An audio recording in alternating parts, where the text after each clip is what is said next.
Knock it off. Hydraulic anomaly. Declaring an emergency.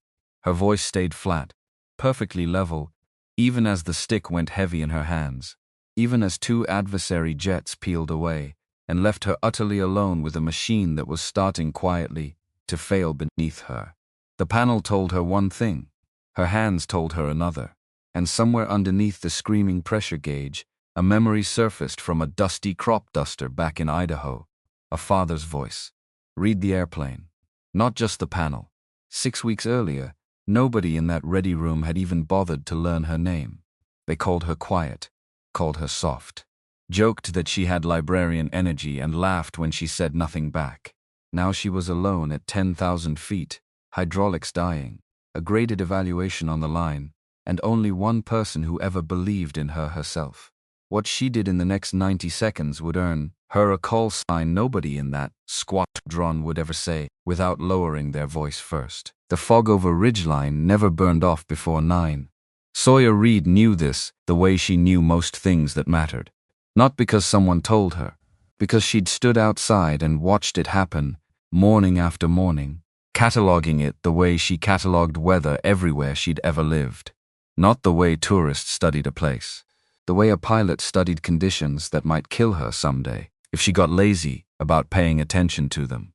She stood now at the edge of the flight line with one sea bag slung over her shoulder and a folder of orders pressed flat against her ribs, like something she needed to keep from blowing away. 27 years old. Barely 5'4" in boots that still smelled faintly of the box they'd shipped in.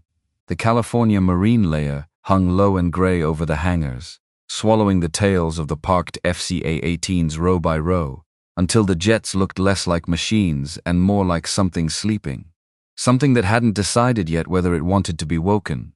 She didn't move, because moving meant crossing the tarmac, and crossing the tarmac meant walking through a door into a room full of people who would decide something about her in the first 4 seconds, and then spend absolutely no further time revisiting the decision. She knew that math.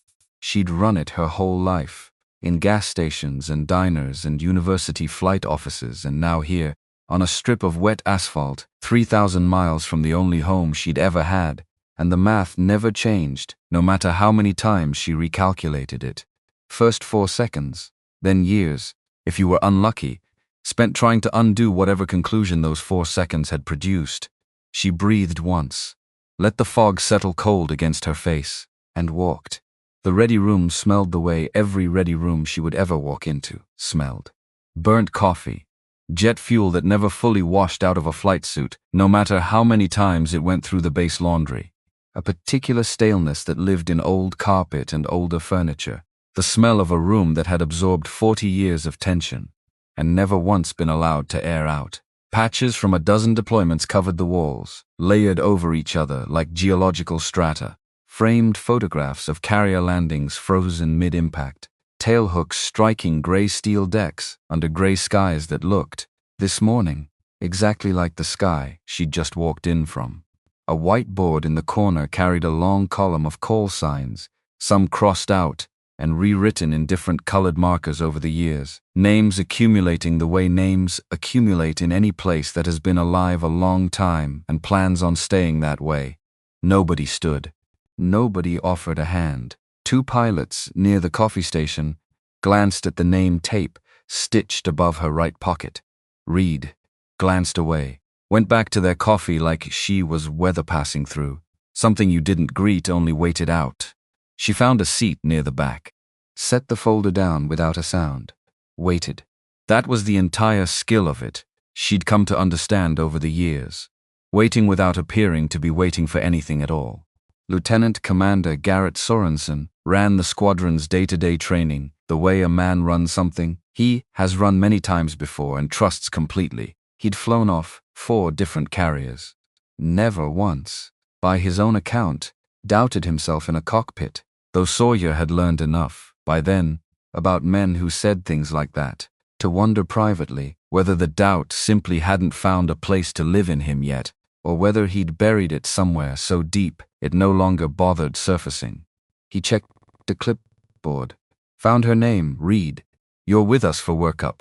A pause not unkind exactly. Not warm either. The particular flatness of a man delivering a fact rather than a welcome. Try to keep up. Yes, sir. That was the entire greeting. She had expected less. If she was honest with herself, which told her something uncomfortable about her own expectations, and she filed the thought away, the way she filed most things quietly, without comment, for later, when there would be time to look at it properly, and she still hadn't found that time, not once, in 27 years. The squadron's loudest voice belonged to Lieutenant Cole Bannister, and you heard him a full 3 seconds before you saw him, his laugh rolling down the hallway ahead of his boots like weather of its own kind.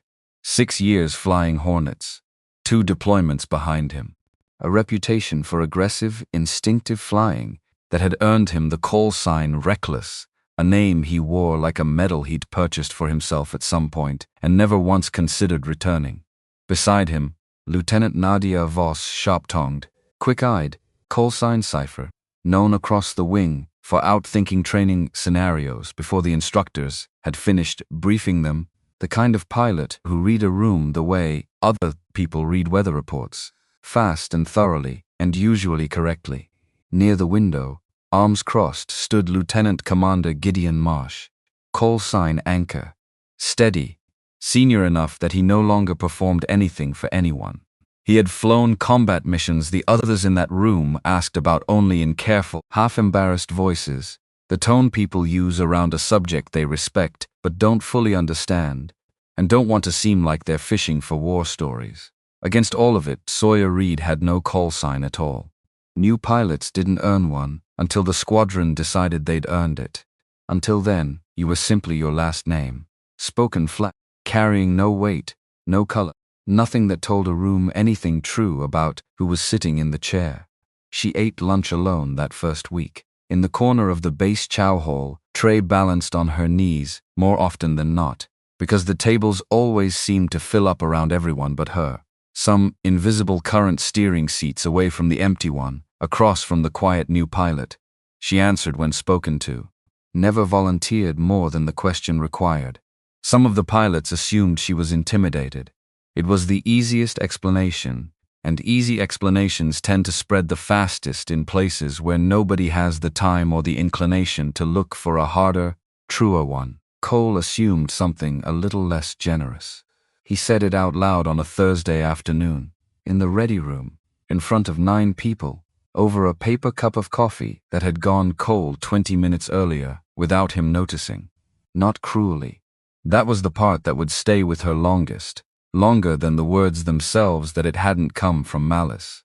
It had come from carelessness, which she was beginning to understand was its own separate category of harm, quieter than cruelty and somehow more corrosive. Because carelessness never has to answer for itself the way cruelty sometimes does. Reed.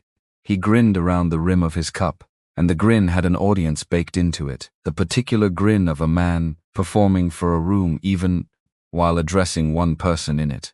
You sure they didn't mix up your paperwork somewhere? You've got that. He gestured at her, at the folder, at the whole quiet fact of her sitting near the back librarian energy. No offense. A couple of pilots laughed. Short, reflexive, the kind of laugh that comes out before a person has fully decided whether the joke was actually funny. Nadia didn't laugh, but she didn't say anything either, and Sawyer noticed that, filed it too, the specific shape of a person choosing silence instead of either side. Sawyer looked at her folder, closed it, slow, deliberate, the small sound of the cover meeting the table louder in that moment than it had any right to be. She said nothing at all, because there was nothing worth saying to a man who had already reached his conclusion, and would only hear an argument as evidence he'd been right to reach it. Because defending yourself against a verdict someone else has already filed only proves to people looking for proof that the verdict mattered to you, and she told herself it didn't matter to her. She told herself that so many times, over so many years, in so many rooms exactly like this one, that some part of her had almost started believing it. Almost. Sorensen was standing near the coffee machine when it happened. He heard every word of it. He filed it away without comment, the way he filed everything, patient, unhurried, The look of a man who had learned a long time ago that judgment delivered too early was worth less than judgment held until the evidence finished arriving. Not yet, that look said. Not yet. What the squadron did not know what Sawyer had never once mentioned, not in casual conversation over the chow hall tray, not in her intake interview, not anywhere it wasn't strictly, formally required, was where she had come from, and what exactly it had cost to arrive in this particular ready room, in this particular fog, on this particular Monday. She had grown up outside a small town in southern Idaho, the second of 3 kids, on a grain farm that never quite turned the profit it needed to. Not in any year she could remember with real clarity. Wheat and barley stretching gold to a horizon that felt, some summers, like the only honest thing in the whole state. The specific, grinding exhaustion of watching an entire year's income ride on 3 weeks of August weather nobody could control, and everybody pretended, out loud, at church and at the grain co-op, that they had some say over. Her father flew crop dusters on the side to keep the family afloat between harvests. Old yellow biplanes that coughed black smoke on cold mornings and handled, according to her mother, like they were held together, mostly by luck, and a stubborn refusal to admit defeat. Sawyer used to sit on the porch steps as a girl, knees pulled to her chest, and watch him bank low over the far fields at dawn, the plane a small gold shape cutting a clean line through the morning mist. Something in her chest went quiet and still every single time she watched it. Not fear, the precise opposite of fear, a kind of clarity she never once found anywhere else, not in the classroom, not at church, not in any room, with walls close enough to touch on both sides. She didn't actually touch a set of flight controls herself until she was 19. That detail mattered to her, more than she usually let on, because people who heard her story secondhand tended to assume she'd been some prodigy strapped into a cockpit as a child, hands on a yoke, before she could properly reach the pedals. She hadn't been. She'd been a girl on a porch, who watched and waited, who finished high school with decent grades and no fanfare, who worked 2 summers stacking hay bales in heat that left her dizzy by noon, and 1 long winter behind the register at a gas station on the county highway, saving every dollar in a coffee can she kept hidden at the back of her closet until she had enough to enroll in the state university's flight program 3 counties over. 19 years old. First lesson, a rented Cessna that smelled like vinyl and old fuel, an instructor named Hal with a gray mustache and a bad hip who talked slow and never once raised his voice, not even when she overcorrected so hard on final approach that he had to reach across and steady the yoke himself. She remembered gripping that yoke so tightly, her knuckles went bone white. "You can let go a little," Hal had said, not unkindly, glancing sideways at her hands. "It's not going to run off without you." She let go. A little. And something in her, some old porch-watching part of her that had been waiting 12 years for exactly this moment, recognized the feeling immediately, the way you recognize a word in a language you always half knew but had never once spoken out loud. She paid her way through that program, working the overnight shift at a diner off the interstate. The same kind of shift her mother had worked most of her adult life, and Sawyer used to think about that on the long drive home, at 4 in the morning, streetlights strobing white across the windshield in a rhythm that felt almost hypnotic, wondering if this was simply what the women in her family did. Worked the hours nobody else wanted, so somebody else could sleep through them undisturbed. She decided, somewhere on one of those 4 a.m. drives, headlights carving a narrow tunnel through the dark, that she would rather work the hard hours for herself. She soloed before she'd finished paying off her first car, a battered Corolla with a check engine light that never fully went away no matter what the mechanic tried. She was accepted into the Navy's flight program on a scholarship pathway nobody back home had heard of, one she'd found by accident, scrolling through a bulletin board flyer at 2 in the morning between diner shifts, and when she called to tell her parents, her mother went quiet on the line for a long moment before saying, simply, "Well, all right." Then, from her mother, that was practically a parade with a marching band attached. Nobody threw her a going-away party when she left for flight school. Her mother hugged her once, hard, at the bus station, the smell of dust and diesel thick in the air, and said, "You come home if it doesn't work out. You hear me?" And Sawyer had nodded and never, not for one single second on the long bus ride east, considered that a real possibility worth entertaining. At flight school she had been quiet too. It wasn't shyness. Not really. It was something closer to economy, a refusal to waste words, the way she refused to waste altitude, waste fuel, waste attention on anything that wasn't directly, immediately useful to the task in front of her. Instructors noted, in the clipped dry language instructors reserve for evaluation files, that she asked fewer questions than anyone in her class, and somehow always seemed to already know the answer when called on cold, as though the questions had occurred to her days earlier, and she'd simply been waiting, patiently, for someone else to catch up and ask them out loud. She finished at the top of her class, earned her wings without a single unsatisfactory grade anywhere on her jacket, a fact that appeared in exactly 0 casual conversations in this ready room, because nobody here had thought, even once, to ask. None of it wore a name tag. None of it announced itself walking through a door. She carried it the way she had learned, over 27 careful years, to carry everything that actually mattered to her. Quietly, close to the chest, where nobody could take it from her simply by deciding, in 4 seconds, not to believe it. The weeks that followed moved the way hard weeks always move slow through each individual day, blurred and compressed looking backward, the particular optical illusion of difficulty in real time.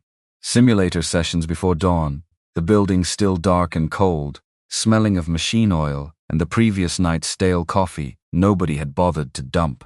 Academic blocks on radar systems and weapons employment dragging into humid afternoons, fluorescent lights buzzing overhead while pilots fought to keep their eyes open through material that would, eventually, keep them alive. Low-level training routes cut through the coastal foothills, dry brown hills rolling beneath the canopy, sorties that left every flight suit soaked through with sweat by the time wheels touched back down. Sawyer kept pace through every hour of it, never flashy, never behind, flying clean, controlled sorties and debriefing in short, precise sentences that gave the instructors exactly what they needed and not one extra syllable.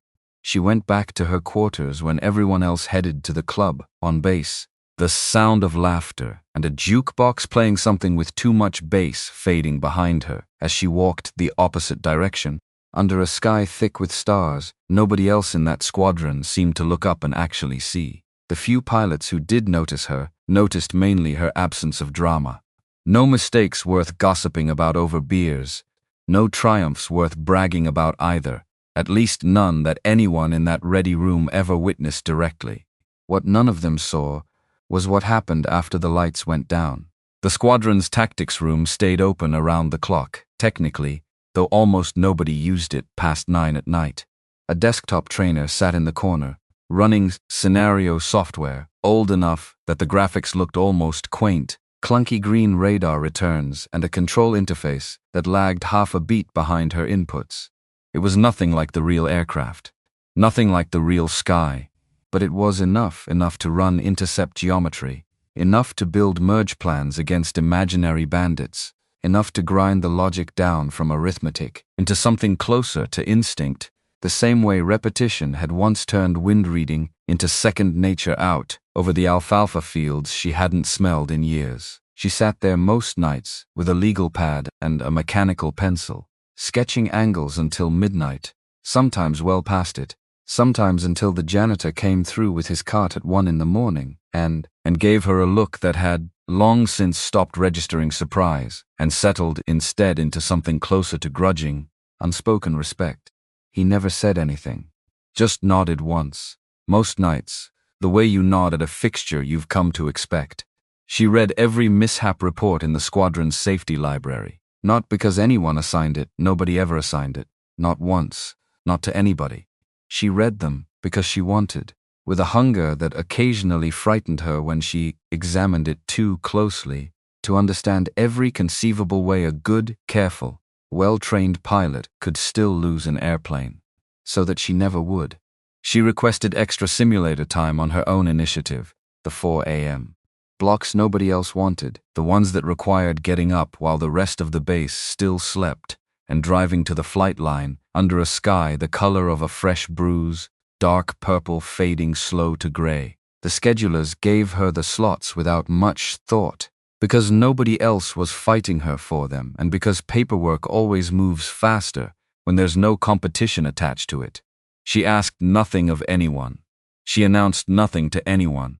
She simply worked, night after night, week after week, in a room nobody bothered to check on, building something invisible that she alone knew the true size and shape of. There was a sortie in February that nobody in the squadron would remember but her, a low-altitude training run through the foothills, the kind of flight briefed as routine, expected to be routine, the kind of hour you were supposed to fly on a settled kind of autopilot while some corner of your mind wandered off toward dinner plans or a phone call you needed to return. Except it wasn't routine. Not that particular Tuesday. Halfway through a simulated attack run, something in the instrument feed went sideways, not catastrophically, not with red lights flashing and alarms screaming the way it happens in movies, just wrong. In the quiet, insidious way equipment fails sometimes, a sensor glitch scrambling her altitude picture at precisely the moment she needed accurate altitude data and had none at all. The panel said one thing. Her body said another. Every hour of training she'd ever received told her, in a voice that sounded remarkably like every instructor she'd ever had stacked on top of each other, to trust the instruments over her gut, because instincts lie under stress and gauges generally don't. Except the pressure through the stick felt subtly, unmistakably wrong. The engine note carried a texture that didn't match what the altimeter insisted was happening. The horizon out beyond the canopy sat at an angle that flatly contradicted the numbers glowing on the panel in front of her, and somewhere beneath conscious thought, somewhere in the old porch taught part of her brain that had learned, long before any of this, to read wind moving invisible through standing wheat, something quiet and absolutely certain said, "The airplane is telling you the truth right now, and the panel is not." She trusted the airplane. Leveled off on feel alone, heart slamming so hard against her ribs she could feel the individual beats in her teeth, and flew a clean, unremarkable recovery back to the field, the whole event compressed into maybe 40 seconds that would have been invisible to anyone watching from the ground. It never made the debrief highlight reel, never came up at the bar that night, never surfaced in any hallway conversation the next morning. She wrote it up that evening in her own personal logbook, in 3 short lines, in handwriting steady enough that she surprised herself reading it back, and never told a single soul, because in her own accounting it wasn't a story worth telling. It was simply the same lesson her father had given her, without ever once calling it a lesson, standing beside a coughing yellow biplane with grease-black hands, saying only, "Read the airplane, kid, not just the panel." Applied now to a machine that cost more than every asset her family had ever owned combined, twice over. Her roommate, a supply officer named Piper Lang, warm in a way this squadron generally wasn't, sharp-eyed in the specific manner of someone who noticed things and chose, most of the time, when to mention them, was one of exactly 3 people on the entire base Sawyer spoke to with any real regularity. Piper noticed the pattern before anyone else did. She'd catch the sliver of light under Sawyer's door well past midnight, hear through the thin wall between their rooms the low murmur of recorded radio calls playing back on a laptop, Sawyer's own voice sometimes woven through it, quiet and analytical, narrating her own mistakes back to herself in the dark. She'd find Sawyer some mornings already dressed, and gone before her own alarm had even sounded, looking like she'd been awake for hours, because she had been. "Do you ever actually sleep?" Piper asked once, half-joking, standing in the doorway of their small shared kitchenette with a mug of instant coffee in each hand, offering one across without waiting to be asked. Sawyer took the mug, wrapped both hands around it. That was the entire answer. And Piper, sharp enough to recognize when a door was cracked open versus shut all the way, let it sit there between them without pushing further. What Piper didn't know, because Sawyer had never told her either, not in 3 months of living 12 feet apart, was that the sleep she gave up hadn't ever felt like a sacrifice. Not once. It was simply the same trade she had been quietly making her whole life. Crop duster dawns instead of sleeping past sunrise. Diner shifts instead of a normal college social calendar with parties she'd heard about secondhand from roommates. Library hours at flight school instead of the gatherings everyone swore, with total conviction, were essential to surviving the program without losing your mind. She had never once believed rest and preparation were competing for the exact same hours. She believed, with a certainty she'd never fully examined out loud, that preparation simply cost more than most people were willing to admit paying, and she had never once minded paying it. It would be easy, telling this story, to make Cole Bannister into something simpler than he actually was. A villain, cardboard flat, purpose-built for Sawyer to eventually defeat. But that wouldn't be honest. And honesty, even in small private moments like this one, mattered to her more than most people would have guessed from the outside. Cole was, underneath all the noise, a genuinely capable pilot. Fast hands, faster instincts, the kind of natural aggression in a cockpit that either gets a young aviator killed early or gets them very, very good, and so far through luck and talent in some proportion, nobody could ever fully untangle. It had made him very good. He didn't think about Sawyer much at all in those first weeks. If he was honest, which he generally wasn't required to be about much of anything, she was background noise to him. A quiet new pilot who didn't laugh at his jokes and didn't seem sufficiently bothered by that fact to be worth further attention. Until the two-ship, it was a Tuesday. Overcast, the marine layer thinner than usual, burning off early for once, patches of pale sun breaking through by mid-morning. Sorensen paired them almost by accident, a scheduling gap, someone out sick, Cole's usual wingman unavailable on short notice. "Reed, you're with Bannister today," Sorensen said, not looking up from his clipboard. Two-ship tactics. Standard intercept package. Cole didn't object. Barely reacted at all, beyond a small shrug that communicated, without a single word, "Fine. Whatever. Let's get this over with." They briefed together in a cramped side room that smelled faintly of dry erase marker, Cole doing most of the talking, laying out his plan for the intercept with the easy confidence of a man who had flown this exact profile 40 times and expected the 41st to look identical to the previous 39. "We come in high," he said, tapping the whiteboard. "Force the merge here. Standard stuff. You hold formation. Follow my lead in the break." Sawyer studied the diagram for a long moment, longer than felt entirely comfortable in the small room. What if the bandit doesn't merge where you're expecting? Cole glanced sideways at her. "He will. It's a training profile. He's flying the script. Instructors don't always fly the script." A pause. Something between a smile and a smirk crossed his face. "You worried, Reed?" No. And she genuinely wasn't. That was the strange part.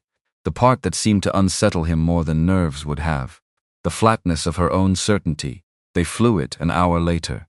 And the bandit flown, as it happened, by an instructor having a particularly ornery day, the kind of day that produces the most useful training lessons, precisely because nobody planned for them, did not merge where Cole expected. He came in low and fast from an angle the standard script hadn't accounted for, and for 2 full seconds, Cole's voice over the radio carried the specific tightness of a man recalculating everything he thought he understood about the next 10 seconds of his life. Sawyer had already adjusted. She'd registered the geometry shift half a beat before he even called it out. Already banking into position to cover his blind side. Already setting up a countermerge she'd sketched 3 nights earlier, during a scenario in the tactics room that looked, in hindsight, almost eerily like this exact moment. "Break right," she said into the radio. Flat, certain. Not a suggestion offered for consideration. A fact stated once, expected to be acted on. Cole broke right. It worked clean, it worked fast. And when they debriefed, afterward with the instructor, the man had looked at the tape twice before saying, mostly addressing Cole, "Your wingman saved that intercept." Cole didn't say much in the debrief room itself. But afterward, in the hallway, cups of bad coffee in hand, He glanced sideways at her. That break call. Where'd that come from? I ran a version of that scenario a few nights ago. In the sim? On your own time? Yeah. He was quiet a second. The easy, careless expression he wore like a uniform had shifted into something more careful, more considering. Not quite respect yet. Something closer to the first hairline crack in a sheet of ice, the sound, barely audible, of a surface beginning to give. Huh, he said finally. That was the entire conversation. Not an apology, not a truce, but a data point, and Cole Bannister, whatever else could fairly be said about him, was not a stupid man. He filed the data point away in whatever mental drawer he kept, things he wasn't yet ready to fully reckon with, and the room's temperature, without either of them quite marking the exact moment, shifted by 1/2 degree. Nadia noticed too. In the particular way, Nadia noticed everything: a raised eyebrow across the ready room, a held glance that lingered 1 full second longer than casual conversation required. She cornered Sawyer near the coffee station a few days later, arms crossed, studying her the way she studied radar returns. That break call was clean, Nadia said. No preamble. Thanks. You didn't celebrate it. Didn't feel like there was much to celebrate. Just doing the job. Nadia's expression shifted, something calculating behind her eyes, recalibrating a file she'd apparently already half-written on Sawyer weeks ago and was now, reluctantly, going back to edit. You're going to be a problem for people who like easy conclusions. Is that a compliment? Ask me again in a month. Nadia turned to go, then paused, glancing back. For what it's worth, I don't think you have librarian energy. No? No. A small, dry, almost smile. Librarians actually get thanked for their work. She walked off before Sawyer could decide whether to laugh. She decided, walking back to her own quarters that night under a sky finally clear of fog for once, that she probably should have laughed. She filed that away too. One more small correction to make, someday when there was time. Piper caught her in exactly that mood one evening, sitting cross-legged on the kitchenette floor because the single chair was covered in laundry neither of them had gotten around to folding, a bowl of cereal balanced on her knee. For dinner, because it was 10 at night, and neither of them had cooked. You're doing the thing, Piper said, dropping down across from her. What thing? The thing where you win something and then act like it didn't happen, so nobody has to talk about it. Sawyer considered denying it, decided against it, mostly out of exhaustion. The break right call, I heard. Twice, actually, from 2 different people, which around here basically counts as skywriting. Piper took a bite of her own cereal, watching her. You could let it matter a little. Out loud, I mean. Not just in a notebook. It mattered plenty in the notebook. That's not the same as mattering to the room. Sawyer looked down at her own bowl, milk gone slightly warm, and said nothing for a moment. Because Piper wasn't wrong exactly. Because there was a version of tonight where she walked into the ready room tomorrow and let the wind sit visibly on her shoulders instead of tucking it away like contraband. Because some stubborn, tired corner of her almost wanted to try that version. Except she also knew, with the same certainty she trusted in a cockpit, that the moment she started performing her wins for an audience, she'd start needing the audience. And needing an audience was a door she'd watched other people walk through. Back at flight school, watched them slowly reshape their actual work around the applause instead of the other way around. I'll think about it, she said, which was, from her, an unusually generous concession, and Piper seemed to recognize it as one, letting the subject drop with a small, satisfied nod, like a negotiator who'd gotten exactly as far as she'd expected to get in one evening. The weeks compressed further as spring came on, the marine layer burning off earlier each morning, the hills beyond the base finally starting to soften from winter brown towards something almost green. Sorensen paired her with Cole again the following week, and then again the week after that, a pattern that neither of them commented on, but both of them noticed, a quiet acknowledgement on Sorensen's part, of something working that he had no particular interest in explaining out loud. Cole started asking her things. Small things at first, offhand, tossed out in the hallway between briefs, like he wasn't entirely sure he wanted to be asking them. What she'd have done differently on a merge that had gone sideways during his own solo sortie. Whether she thought a particular adversary tactic was a real pattern or just bad luck, stacked twice in a row. She answered honestly. Every time, in the same flat, economical sentences she used for everything. And slowly, so slowly, neither of them could have named the exact hinge point if pressed something between them, stopped being purely transactional. It wasn't friendship, not yet, but it had stopped being the careless dismissal of that first Thursday afternoon. The librarian comment, sitting further and further back in the rearview mirror of a squadron that was, whether it fully realized it yet or not, in the process of revising its opening assessment. Gideon remained the hardest read of all of them. He said almost nothing to her directly through those first 2 months, offering nothing beyond the occasional nod in a hallway, brief and unreadable. But she noticed things too, in her own quiet way. Noticed that he'd started reviewing her flight logs alongside the newer pilot's logs, something he wasn't required to do and had never, according to Piper's second-hand base gossip, bothered doing for anyone below his own considerable pay grade.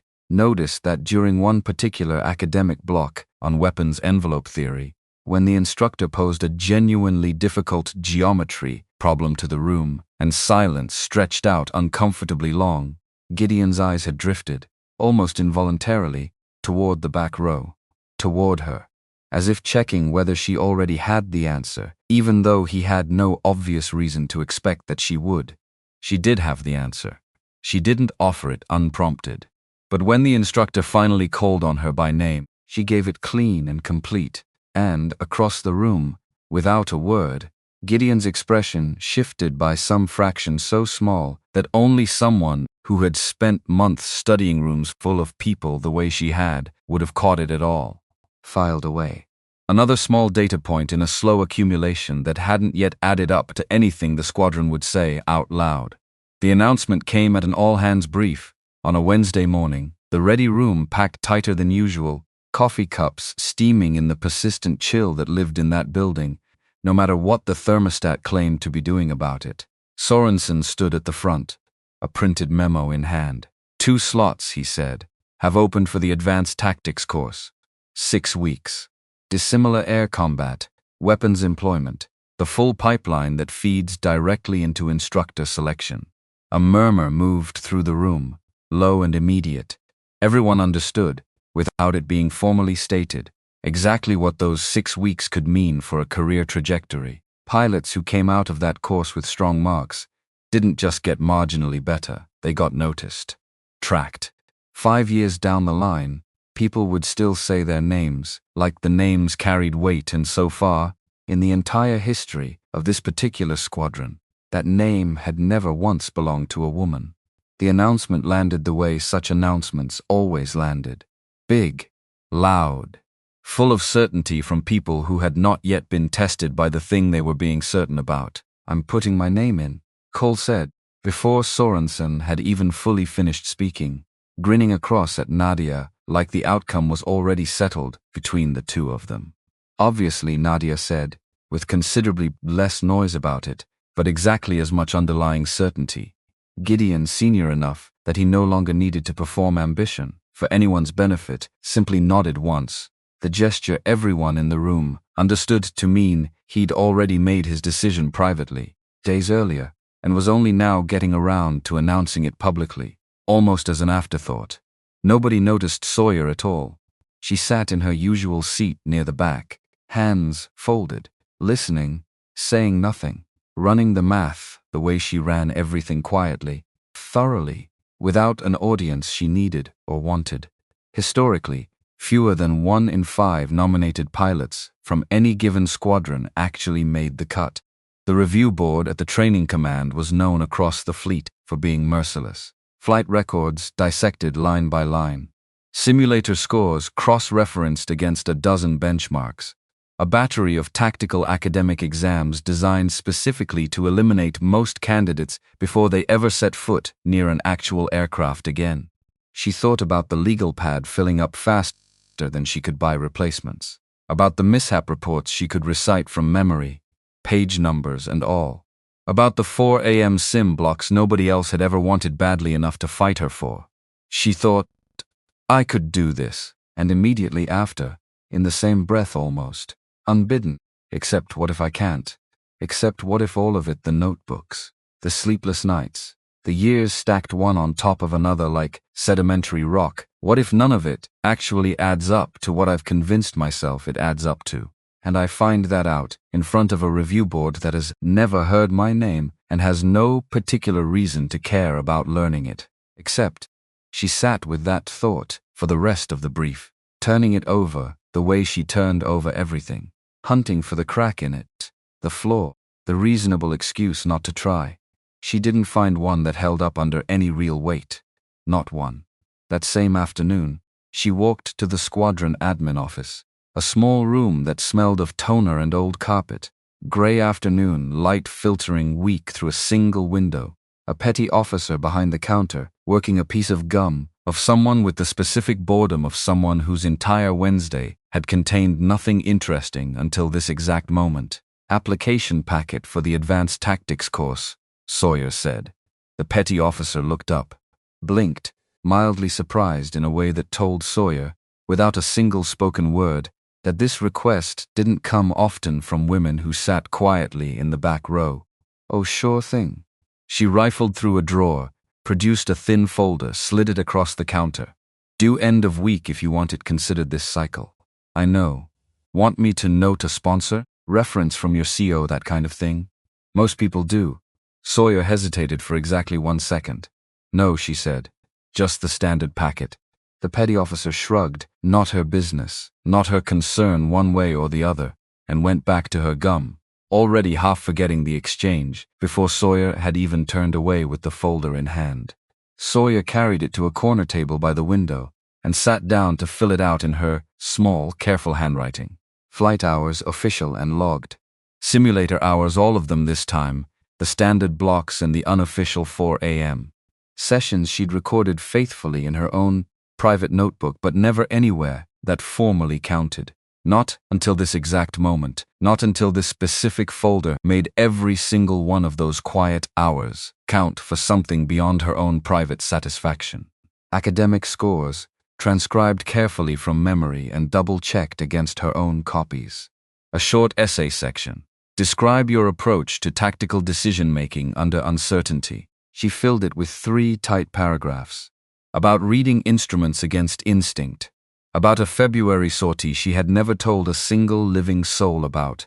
3 lines in a private logbook, the only record it had ever existed. About a father who had taught her to trust an airplane over its own panel, without ever once using the word instinct out loud, standing beside a coughing yellow biplane with hands permanently stained black. She read the essay over twice, changed nothing, signed it, sealed it, carried it herself to the outgoing mail slot, instead of leaving it sitting in her inbox tray overnight, because she genuinely did not trust herself not to retrieve it, and second-guess every single sentence if it stayed within arm's reach one more evening. The folder dropped into the slot with a small, flat, unremarkable sound. That was it. Nobody saw her do it. Nobody asked. Nobody would learn, for 3 more weeks, that she had done anything at all. She walked back toward her quarters under a sky just beginning to clear, the marine layer breaking apart into ragged gray strips, thin late afternoon sun cutting through in scattered gold patches over the flight line, and for one suspended moment it looked, almost precisely, like dawn breaking over a wheat field she hadn't stood in for years. That night Piper found her at the kitchen table, a mug of tea gone cold in front of her, staring at nothing in particular, with an expression Piper had apparently learned to read fluently over 3 months of close quarters. You look like you did something, Piper said, dropping into the chair across from her, pulling her knees up beneath herself, settling in the particular way she settled when she sensed an actual conversation coming, rather than the usual careful small talk. Did I? You've got a face, very specific face. The I did a thing and I'm not entirely sure it was smart face. Sawyer almost smiled. Almost. I put in for the advanced tactics slot. Piper's eyebrows lifted, not so much surprise as a piece clicking neatly into a slot she hadn't quite realized was empty until it filled. Okay. And you didn't tell anyone? I'm telling you, after the fact. After the fact, Sawyer agreed.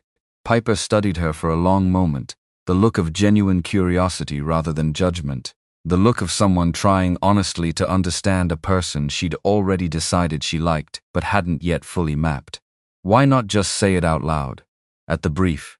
Everybody else did, practically before Sorensen finished the sentence. Sawyer turned the cold mug slowly between both palms, feeling the last traces of warmth leaving the ceramic. Because if I say it out loud and it doesn't happen, she said finally, then it becomes a story people tell about me. The quiet one who wanted something and didn't get it.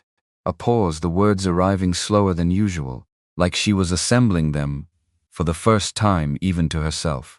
If I don't say anything, and it doesn't happen, it's just nothing.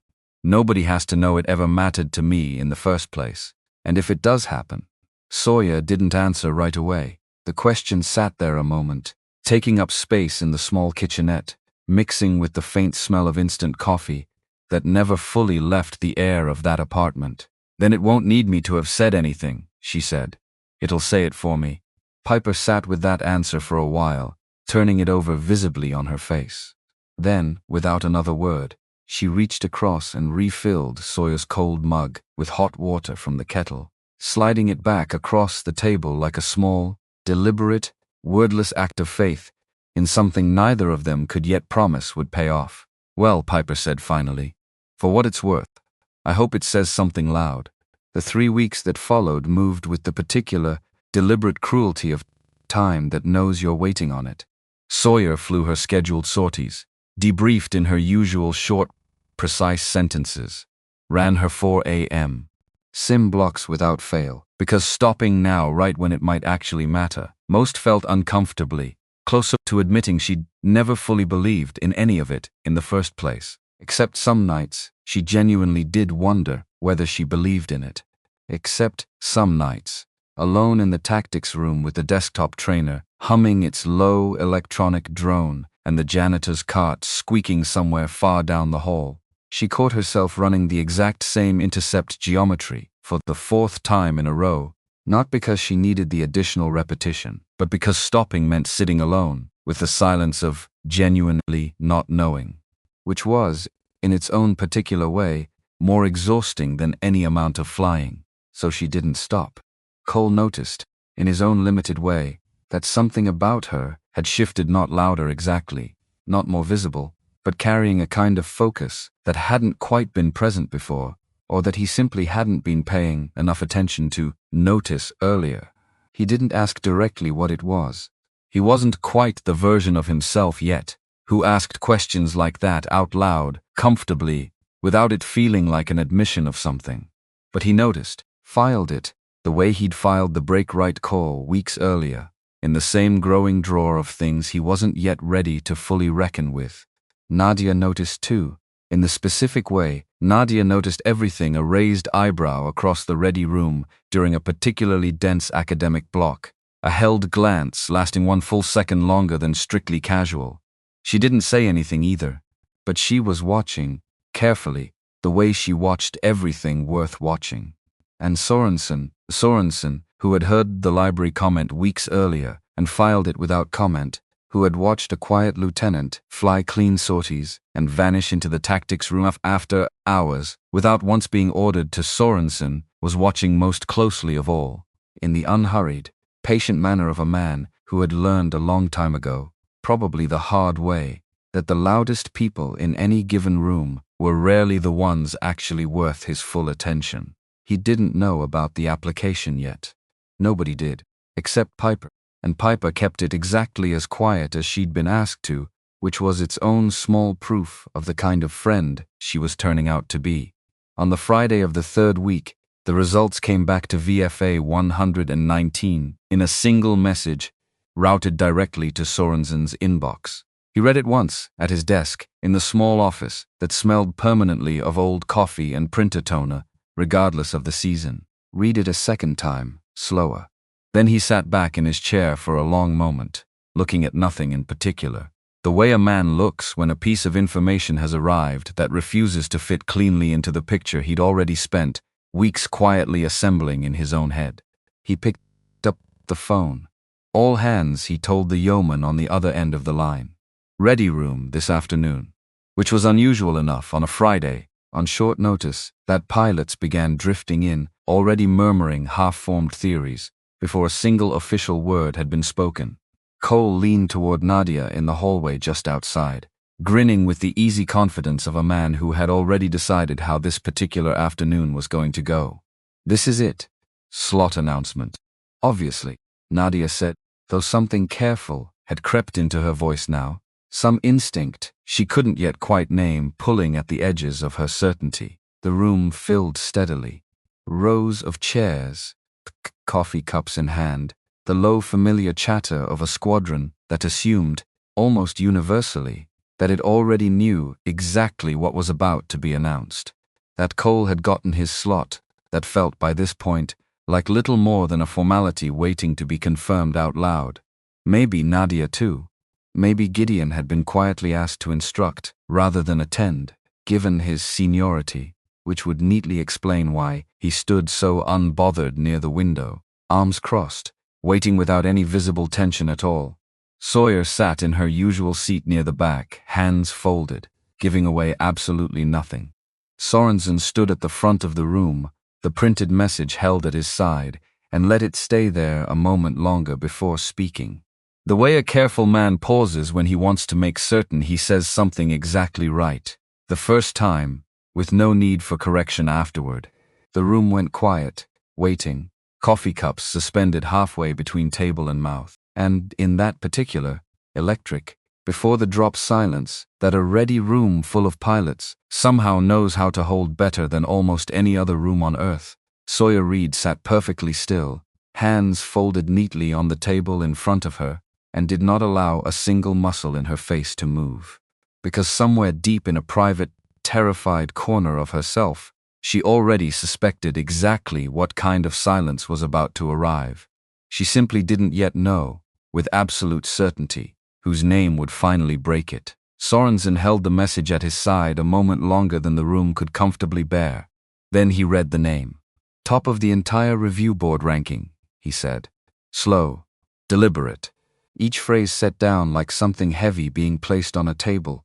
Nobody in that room was prepared to have moved. Highest tactical academic score submitted from any squadron on this base this cycle. Perfect marks on the intercept geometry exam.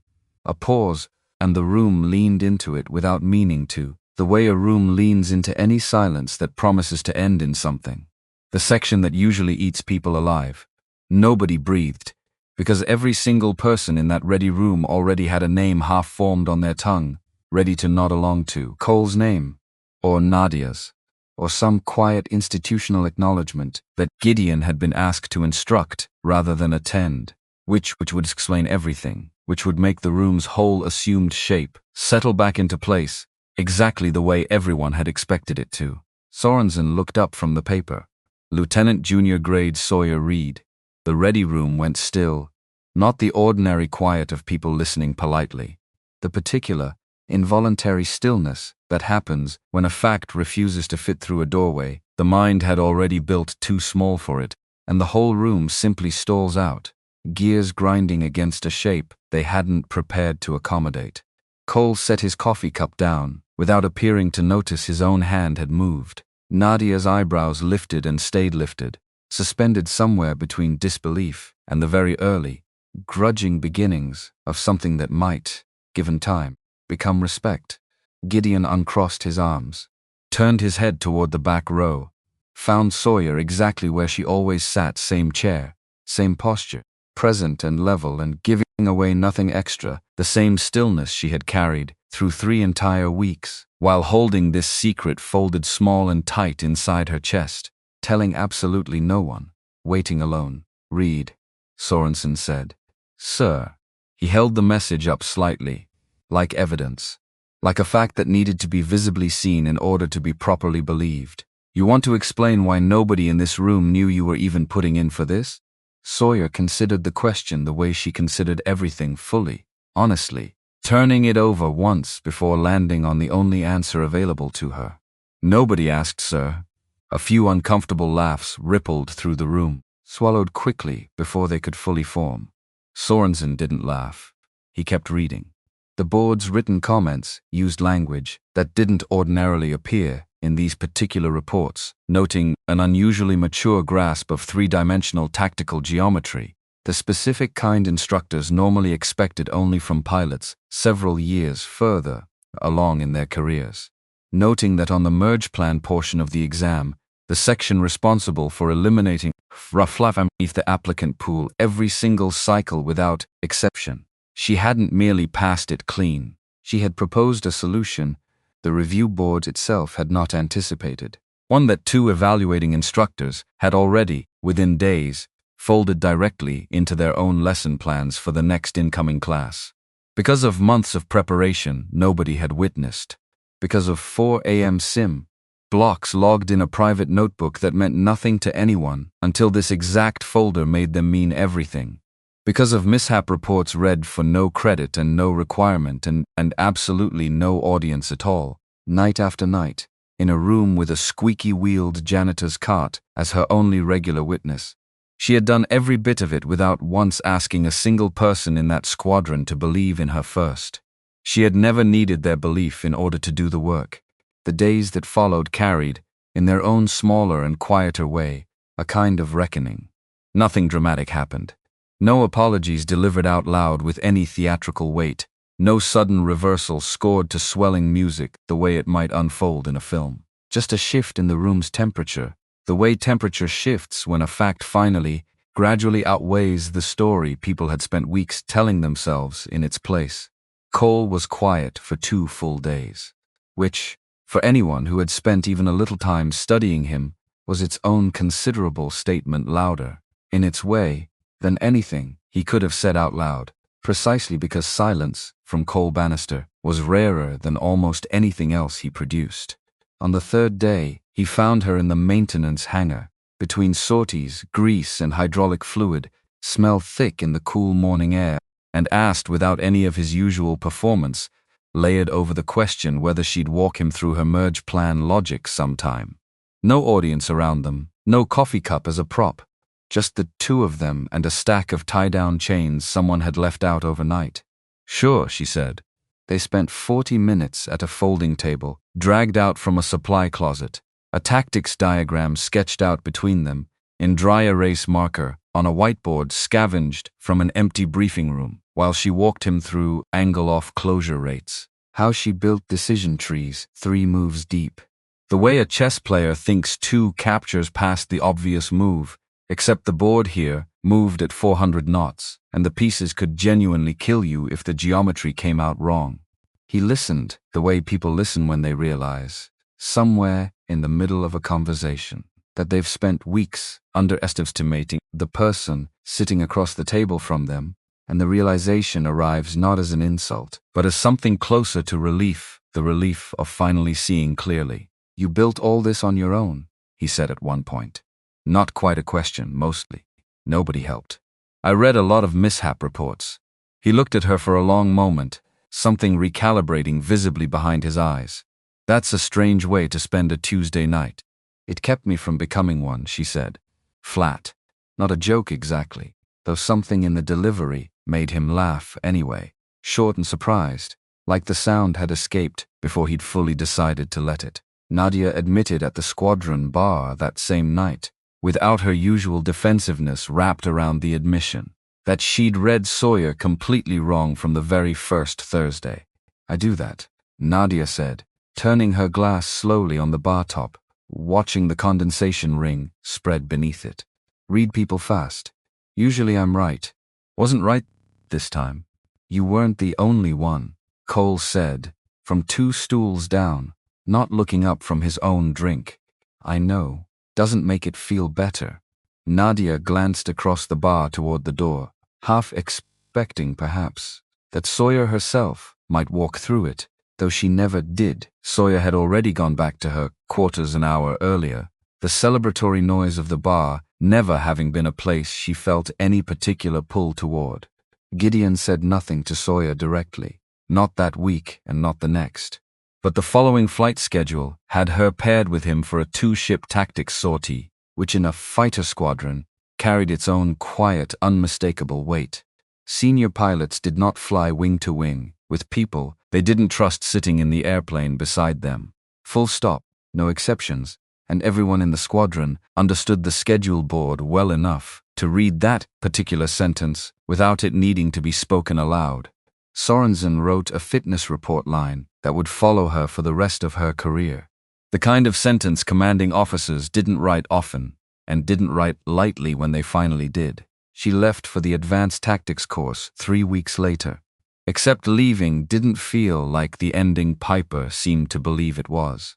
Piper hugged her hard in the driveway the morning she left, sea bag slung over one shoulder, orders folded neatly into her jacket pocket, the early light still gray and cool over the base housing rooftops. "You did it," Piper said, pulling back to look at her properly. "You actually did it," as though the hardest part were already safely behind her. Sawyer smiled and let her believe that, because there wasn't time, standing in a driveway with an engine idling and a clock counting down toward a report time she couldn't afford to miss, to explain the truth, sitting quiet and unglamorous underneath her ribs the whole drive north. The truth was closer to the opposite of an ending. Getting selected wasn't the summit. It was only the trailhead, the point where the actual climbing finally began, and she understood, with the same certainty she trusted about weather and airplanes and her own particular flavor of fear, that whatever came next would care nothing at all about a folder she'd walked to a mail slot 3 weeks earlier. It would only ever care what she did inside the cockpit, hour by hour, decision by decision, with nobody available to hand her credit for effort that hadn't yet produced a result. Which was, she supposed, driving north with the windows cracked and the radio off. The only thing that had ever actually mattered in the first place.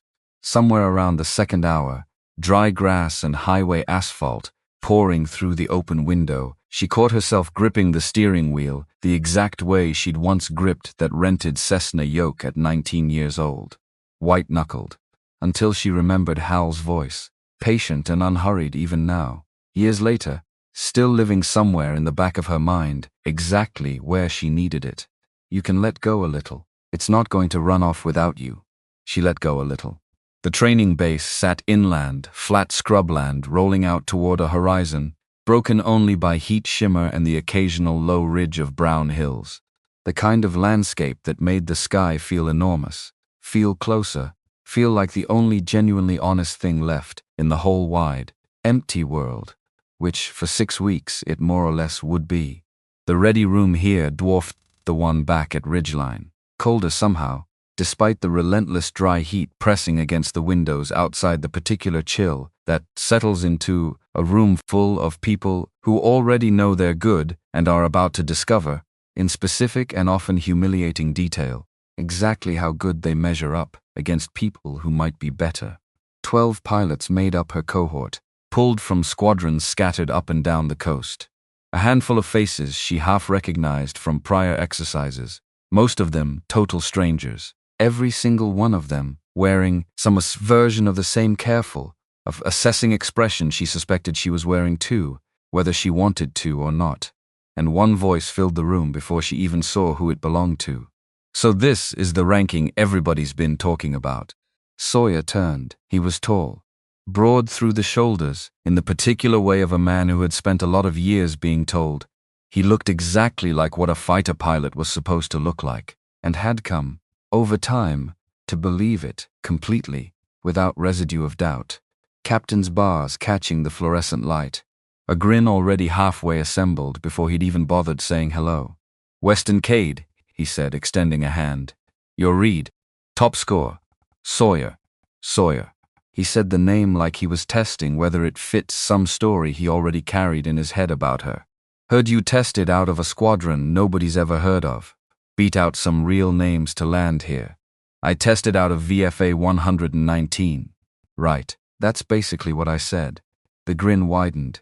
Easy, careless. Precisely the same species of careless she'd catalogued in Cole months earlier, except sharper here, less accidental, more deliberately aimed. No offense.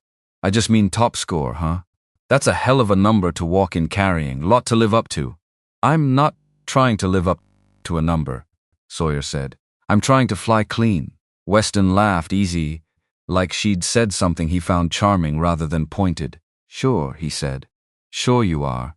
He walked off before she could decide whether that exchange had landed as a compliment or as the opening move of something considerably less friendly. She decided, watching his broad shoulders retreat across the ready room, that it had probably been both at once. The first week was orientation dressed up as combat.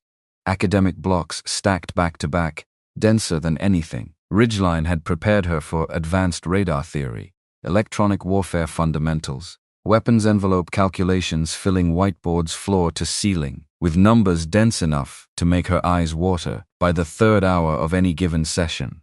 Instructors who softened nothing for anyone, who called on people cold, expected instant answers delivered without hesitation, and let silence hang in the room like a verdict whenever the answer failed to arrive fast enough. Sawyer took to it, the way she took to almost everything difficult in her life. Quietly, thoroughly.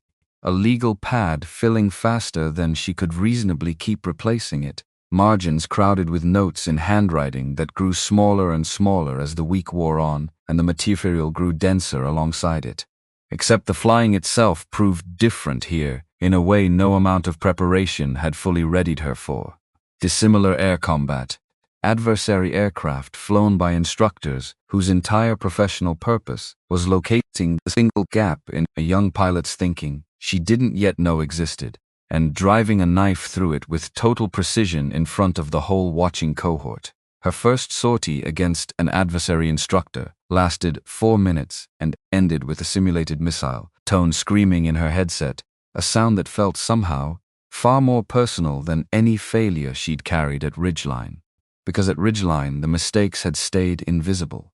Corrected quietly, logged privately in a notebook, nobody else ever opened, never once shared beyond the walls of her own skull. Here, everything got shared. Every failure got debriefed, tape rolling, in a room full of pilots, each privately calculating exactly how much better or worse this particular result made them look by comparison, whether or not any of them would ever admit to running that calculation out loud. She sat through that first debrief with her jaw held tight and her hands folded flat on the table, absorbing every single frame of failure the instructor walked her through, methodical and unhurried, and thought only, okay, this is harder than anything before it. Which means the notebook has to get bigger, which it did. That very night, 3 additional pages added before she finally allowed herself to sleep. Weston, for his part, flew like a man who had never once in his entire life doubted the outcome of anything. And to be fair to him, because fairness mattered to her, even here, even watching him, even with everything that would eventually pass between them, he was genuinely good. Fast reflexes, aggressive instincts, the kind of natural swagger in a cockpit that either gets a pilot killed early in a career or makes them very, very good. And so far, exactly like Cole back at Ridgeline, it had made him very good indeed. He won his first 3 sorties clean, back to back to back. He made certain everyone in the ready room knew it too, in the easy, offhand manner of a man who never needed to actively brag because he assumed, correctly most of the time, that the facts alone would do the bragging for him. The rumor started sometime during the second week. Sawyer never did discover exactly who said it first. Only that by Thursday it had traveled the entire cohort, the way rumors always travel quietly, sideways, never spoken directly to her face, always half a room away, always just loud enough to be overheard, and just quiet enough to be denied outright if she ever confronted it directly. Something about her selection, about whether a top ranking from a squadron nobody had heard of actually meant what everyone assumed it meant on paper, about whether the review board had been chasing a particular kind of headline this cycle, a woman at the very top of the list, how that might look favorably in some report circulating somewhere well above any of their pay grades. She heard a version of it, second-hand, from another pilot in her cohort, a quiet man named O.C., who pulled her aside near the vending machines one evening with the visibly uncomfortable expression of someone delivering news he badly wished wasn't his to deliver. "Figured you'd want to know what's going around," he said, voice low, glancing once toward the hallway as if checking they were actually alone. "Cade's been saying it's not exactly a coincidence." The pick. Something cold settled low in her stomach. Saying what exactly? That the board maybe wanted a certain kind of story this cycle. O.C. winced visibly, saying it out loud, his words. "Not mine. For what it's worth, I think it's garbage. For what it's worth." Yeah. She thanked him, and meant it, and then walked back to her own room and sat on the edge of the narrow bunk for a long time, staring at a blank cinderblock wall, feeling something she hadn't allowed herself to feel in years surface unbidden, because she had built her entire life around one simple load-bearing belief, that the work spoke for itself, that if you did enough of it, quietly enough, thoroughly enough, for long enough, eventually the work itself became the whole argument, and you never once had to make that argument out loud on your own behalf. Except now, someone was constructing a different argument entirely, using the exact same set of facts, taking her scores, her sleepless nights, her 4 a.m. sim blocks, and rewriting the whole record into a story about optics instead of a story about effort. And the worst part, the part that kept her staring at that blank wall long past midnight, was that some small, exhausted corner of her mind whispered back, "What if he's not entirely wrong? What if some fraction of it did matter? Somewhere, in some room she'd never see. What if you'll never actually know, for certain, which parts of this were purely earned and which parts were partly given? And what if that particular uncertainty follows you for the rest of your career, no matter how many sorties you eventually fly clean?" Which was a thought with real teeth to it. Because once a thought like that gets inside you, it doesn't leave quietly on its own. It sits there, patient, waiting. It surfaces at precisely the wrong moment, in exactly the kind of high-pressure cockpit environment where a half-second of doubt can metastasize into something far worse than a bad debrief. Her fourth sortie was a defensive scenario. 2 adversary aircraft against her single ship, a profile specifically engineered to overload a young pilot's situational awareness and observe, clinically, exactly what cracked first. She briefed it carefully, the way she briefed everything. Ran the geometry in her head, a dozen separate times beforehand, legal pad covered edge to edge in diagrams from the night before, a cup of coffee gone cold and forgotten at her elbow. But something felt different in the cockpit that particular morning. A tightness across her chest she couldn't fully name or dismiss. A voice, Weston's voice, somehow, though he'd never once said the words directly to her face, running underneath everything else like static bleeding through on a frequency she hadn't meant to tune into. Not a coincidence. A certain kind of story. The engagement began clean. For the first 90 seconds, she flew it exactly the way she'd flown everything back at Ridgeline. Controlled. Precise. Reading the adversary's developing geometry a beat ahead, the way she always had. And then the second adversary aircraft came in from an angle she should have anticipated. Should have. That single word would sit in her mouth like a stone for days afterward. She had possessed the information. Had, somewhere in the back corner of her own briefing notes, even flagged the possibility of exactly this angle beforehand.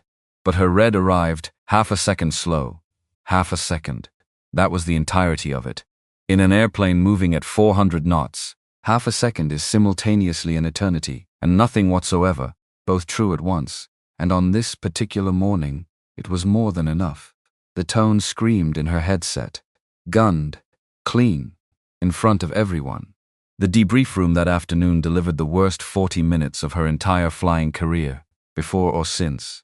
An instructor with 2 full decades in fighters took her tape apart frame by frame, in front of 5 other pilots, his voice flat and unhurried and entirely without malice, which, somehow, made the whole experience considerably worse. Malice she could have pushed back against internally, could have dismissed as unfair. This was simply fact, laid bare one still frame at a time, each frame its own small, unavoidable verdict. "Here," he said, freezing the tape mid-motion. "This is where you had the picture. Right here. The next frame clicking forward. And here is exactly where you stop trusting it. She said nothing. There was nothing left worth saying. The tape didn't lie, and neither did the numbers scrolling silently along the bottom of the screen. And somewhere in the back row, without needing to look, she could feel Weston's particular quality of silence pressing against the back of her neck. Not gloating, exactly. Worse than gloating.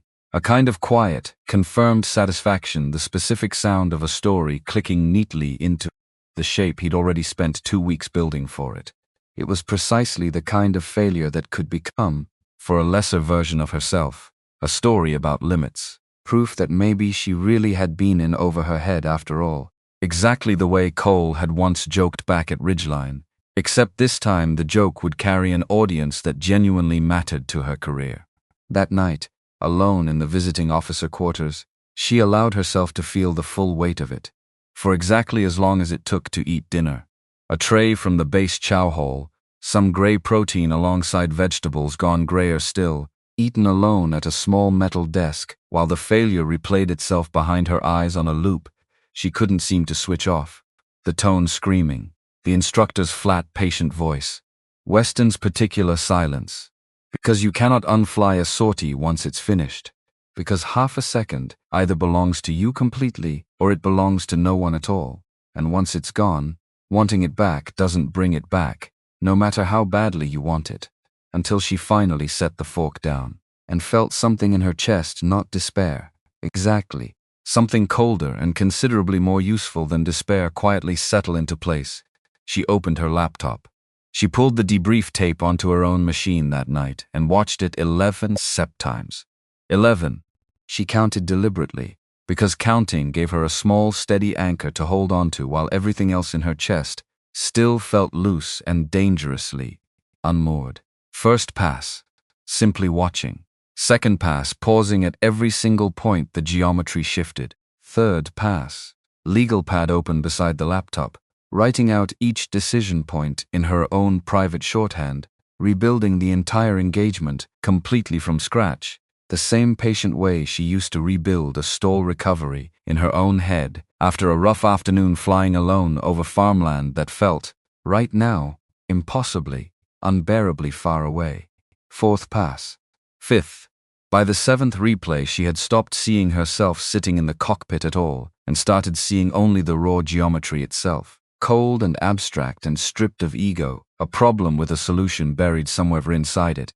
If only she remained patient enough to actually find that solution, instead of simply sitting there feeling wretched about not having found it the first time around. 2 other pilots in her cohort had also been gunned in nearly identical scenarios that same week. One of them spent the following days telling anyone within earshot that the adversary instructor had cheated the geometry, had flown outside the briefed profile entirely, that none of it had been remotely fair.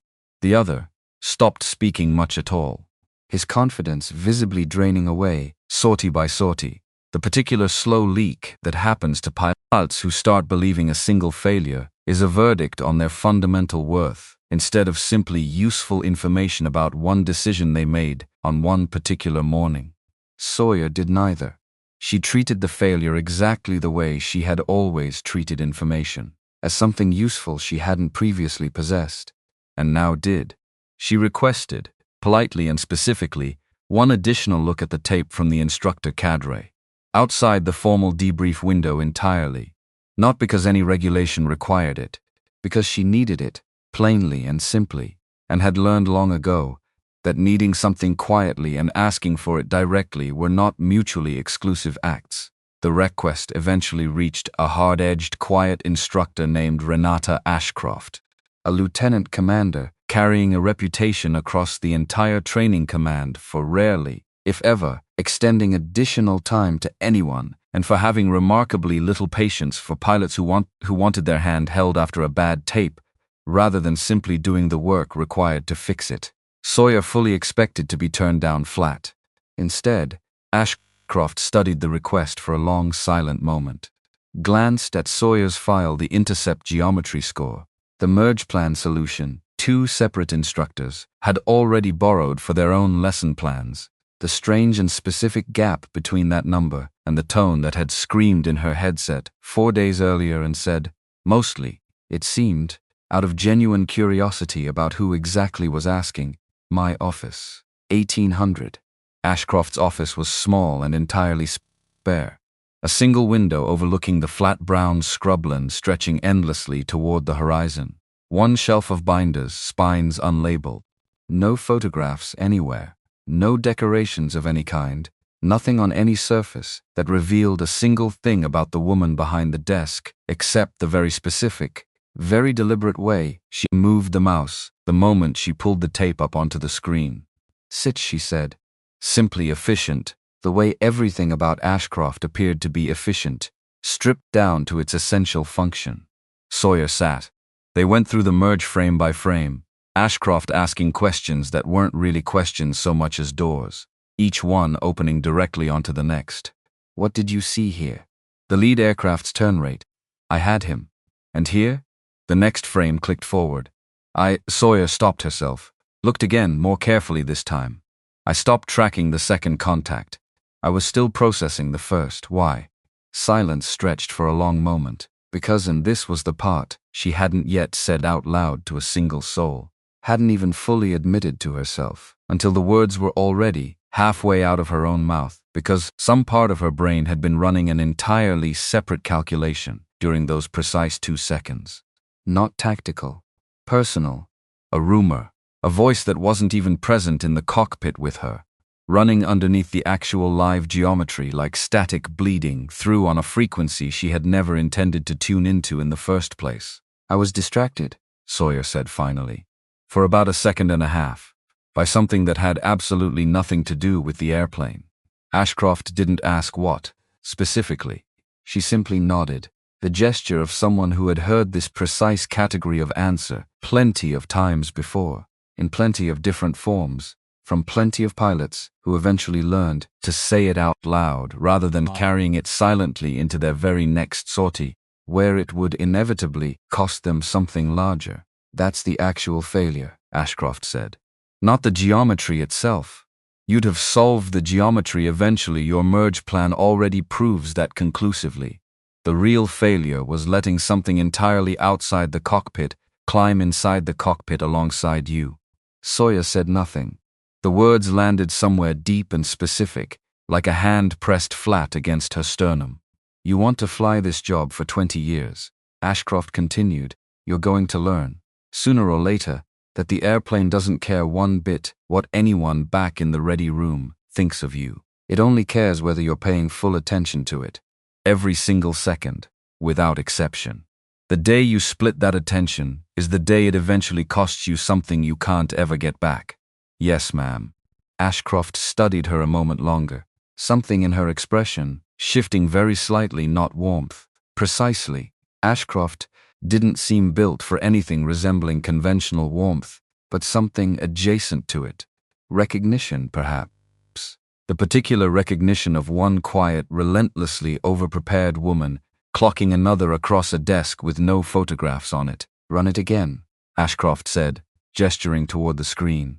This time tell me, out loud, exactly what you'd do differently. All the way through, start to finish. They sat together for 40 additional minutes, and by the end of that hour, Ashcroft wasn't merely answering questions anymore.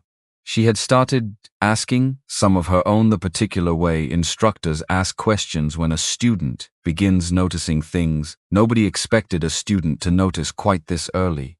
Something shifted in Sawyer after that evening. Not all at once, not dramatically, but steadily, the way weather shifts cloud by cloud, hour by hour, until one afternoon, you simply look up and realize the whole sky has changed color since that morning, without you ever catching the precise moment it happened.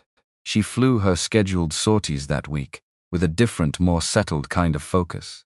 Not more careful, Ashcroft had been unambiguously clear about that distinction, in a short, pointed hallway conversation, a few days later, catching her just before a brief. Don't fly scared, Ashcroft said. Scared is its own separate category of distraction. Just fly clean. Fly clean. Two plain words that, sitting with them properly, seemed to contain almost everything worth knowing. She stopped checking, consciously or otherwise, whether Weston was present in any given room during briefs. Stopped noticing, or at least stopped, permitting herself to notice the particular quality of silence that had begun trailing her down hallways, the half-finished conversations that cut off a beat too abruptly whenever she walked past, because none of that had ever actually been present in the cockpit with her. None of it had ever genuinely gotten inside the airplane at all. That was the entire lesson. The one Ashcroft had handed her almost as an afterthought, a small scrap of paper stuck loosely to the outside of a much larger box. The rumor wasn't real once the canopy closed. It had only ever slipped in because she'd allowed it to slip in, and she could, with practice, just as easily decide not to allow it a second time. Piper called that Friday night, the connection crackling faintly across the distance between bases, and Sawyer found herself, for once, talking longer than usual, the words coming easier than they typically did over a phone line. "You sound tired," Piper said. "I am tired. Good tired or bad tired?" Sawyer considered the question seriously, turning it over the way she turned over everything. "Both, I think. Mostly good, underneath the bad part." "That's progress. A month ago, you wouldn't have admitted to either half of that sentence. A month ago, I hadn't met Ashcroft yet. Tell me about her." So she did the office with no photographs, the 11 replays, the 2 words that had rearranged something fundamental. Piper listened without interrupting, the specific kind of listening that made distance feel briefly, mercifully irrelevant. "She sounds like you," Piper said finally. "In about 15 years. Sawyer hadn't considered that. Sitting with it after they hung up, staring at the cinderblock ceiling of the visiting officer quarters, she decided she didn't entirely hate the thought.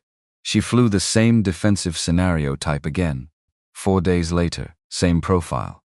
2 adversary aircraft, 1 adversary instructor she didn't recognize, and 1 she did. The same hard-edged voice that had gunned her clean the first time. Flying with the same aggressive, probing intent, clearly curious whether that first result had reflected a genuine crack or merely an unlucky bounce of geometry. The brief that morning felt entirely different inside her own body. Steadier. Not because the stakes had lowered. If anything, they felt considerably higher. Everyone in the cohort, by now fully aware that this constituted, unofficially, the rematch, the sortie, the saw that would either confirm or thoroughly complicate. The story Weston had been quietly circulating about her for 2 weeks running. She strapped in, ran her checklist, item by item, unhurried, and somewhere inside that small, deeply familiar ritual, the particular weight of the harness settling across her shoulders, the smell of the cockpit, the low mechanical hum of systems coming online one after another, she felt something inside her settle firmly into place, because this part, at least, had always been entirely hers, untouched by rumor, untouched by anybody else's story about who she was or wasn't.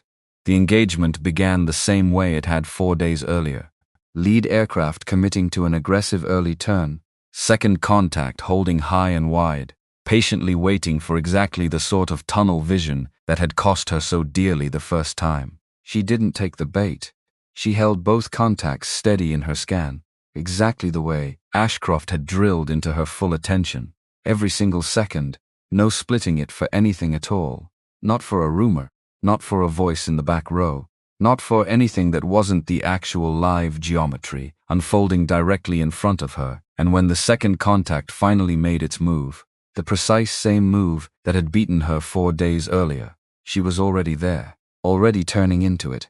Already 3 full steps ahead in a decision tree she'd rebuilt 11 separate times on a laptop, in a room with no decorations whatsoever, driven by nothing but the problem itself, and her own stubborn refusal to let it beat her a second time.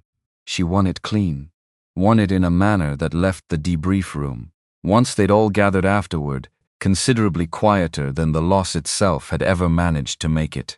Because where most pilots recovering from a bad tape flew the rematch cautious and overly defensive, overcorrecting hard out of pure fear of repeating the mistake, Sawyer flew hers exactly the way she'd flown before the loss ever happened. Aggressive precisely where aggression made sense. Patient precisely where patience made sense. The fix had never actually been about flying more carefully. It had been about seeing one additional half-second of the full picture than she'd managed to see before.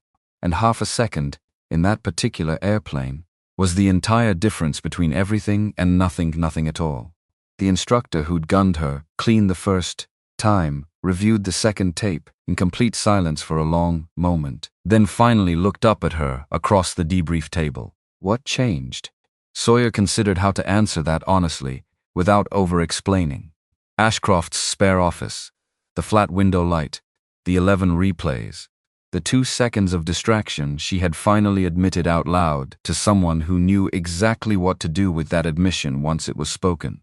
I stopped flying against anything that wasn't actually in the airplane with me, she said. He studied her for a moment, something crossing his weathered face that might, on a considerably more expressive man, have qualified as the beginning of an actual smile. Good, he said, and moved forward to the next frame, because that appeared to be the full extent of acknowledgement the man permitted himself to give anyone. And somehow, it was precisely enough. Weston heard about the rematch before he ever saw the tape himself. Word traveled through a training cohort, the way it always travels through any small, high-pressure group of people spending every waking hour circling one another warily fast, and slightly distorted by the time it reached its final listener. By the time it reached Weston, secondhand, in the chow hall, over a tray of food he'd barely touched, the story had already assumed a shape that clearly didn't sit well with him. He found her afterward anyway, because whatever else could fairly be said about him, he was not, at bottom, a man who avoided things once they'd landed squarely in front of him. Heard you cleaned it up, he said, dropping into the seat across from her in the mostly empty dining hall, not quite meeting her eyes at first, which was, for him, an entirely new development. I flew it better. Sure. A pause stretched between them. Something worked visibly behind his expression discomfort, an emotion she hadn't yet seen him wear in 6 weeks of watching him. Look, what I said, about the selection. He stopped himself mid-sentence. Started again, slower. I don't actually know a single thing about how that review board operates. I was just talking. Yeah. He exhaled, long and slow. Talking. She looked at him for a long moment. Not with anger exactly, though she had certainly earned the right to some. More with the particular clarity of someone who had spent the last 4 days learning, in the single most expensive way possible, exactly how much power she'd been quietly handing over to other people's stories about her, without ever fully realizing she was doing it. You don't owe me an apology you don't actually mean, she said. But you should probably spend some time figuring out why you needed the story to be true in the first place. Something flickered across his face, quick and hard to fully read. She couldn't tell whether the words had landed the way she'd intended. She wasn't entirely certain it mattered whether they had. Yeah, he said again, quieter this time, something genuinely different in the tone. He stood, didn't offer anything further, walked away carrying a version of his usual confidence that looked, for the very first time since she'd met him, slightly borrowed rather than fully, comfortably owned. She didn't watch him leave. She was already reaching for her legal pad, already sketching out the next scenario, already 3 full steps ahead of a conversation that, whatever else it had been, had never truly been the entire point of any of this. The weeks that followed compressed and blurred together the way genuinely hard weeks always do. More sorties, each one denser than the last. More debriefs, each one sharpening something in her that hadn't existed 6 weeks earlier. Academic exams filling entire evenings, formulas and envelope calculations swimming behind her closed eyes. Even long after she'd shut the textbooks and switched off the light, she kept flying clean. Not perfect, nobody in that cohort flew perfect, and Ashcroft made a consistent point of reminding her of exactly that, catching her once after a sortie where a merge had gone slightly sideways and saying only, flat and unbothered, good.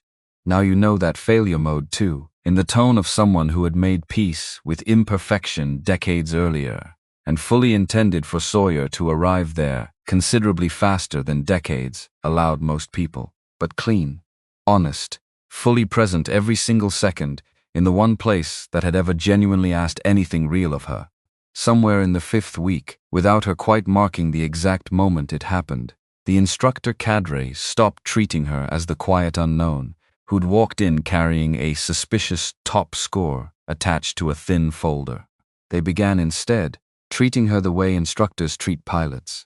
They privately suspect will be teaching this exact course themselves, a handful of years down the road, and somewhere in that same blurred, exhausted stretch of weeks, standing alone at the edge of the flight line one evening as the sun sank low and flat and orange over the endless scrubland, watching the day's heat shimmer finally settle for the night, Sawyer Reed realized, almost without noticing the realization arrive, that she had stopped waiting for anyone in that ready room to catch up to what she'd already known about herself for years.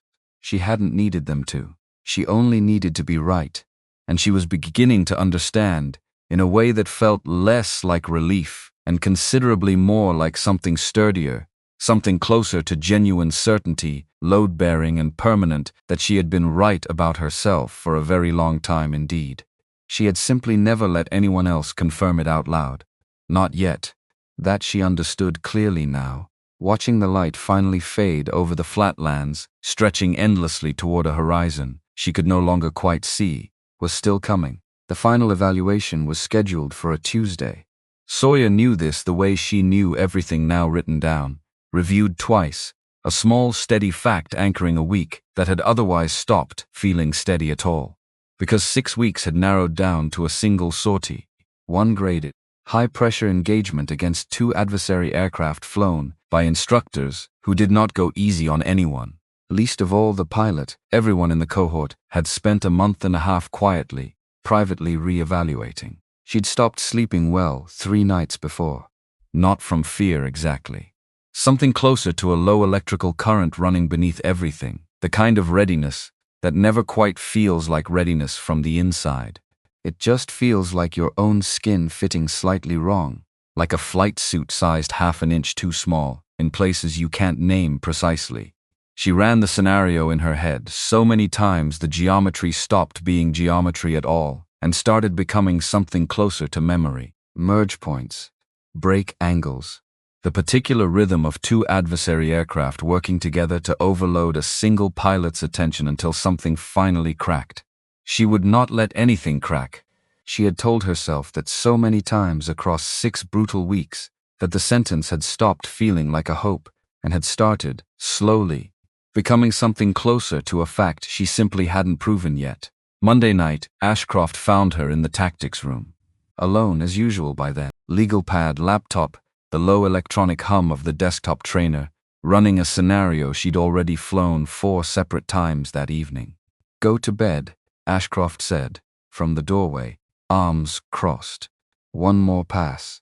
You've had 11 more passes tonight alone. I counted from the hallway. Ashcroft leaned against the frame, unhurried, the way she did everything.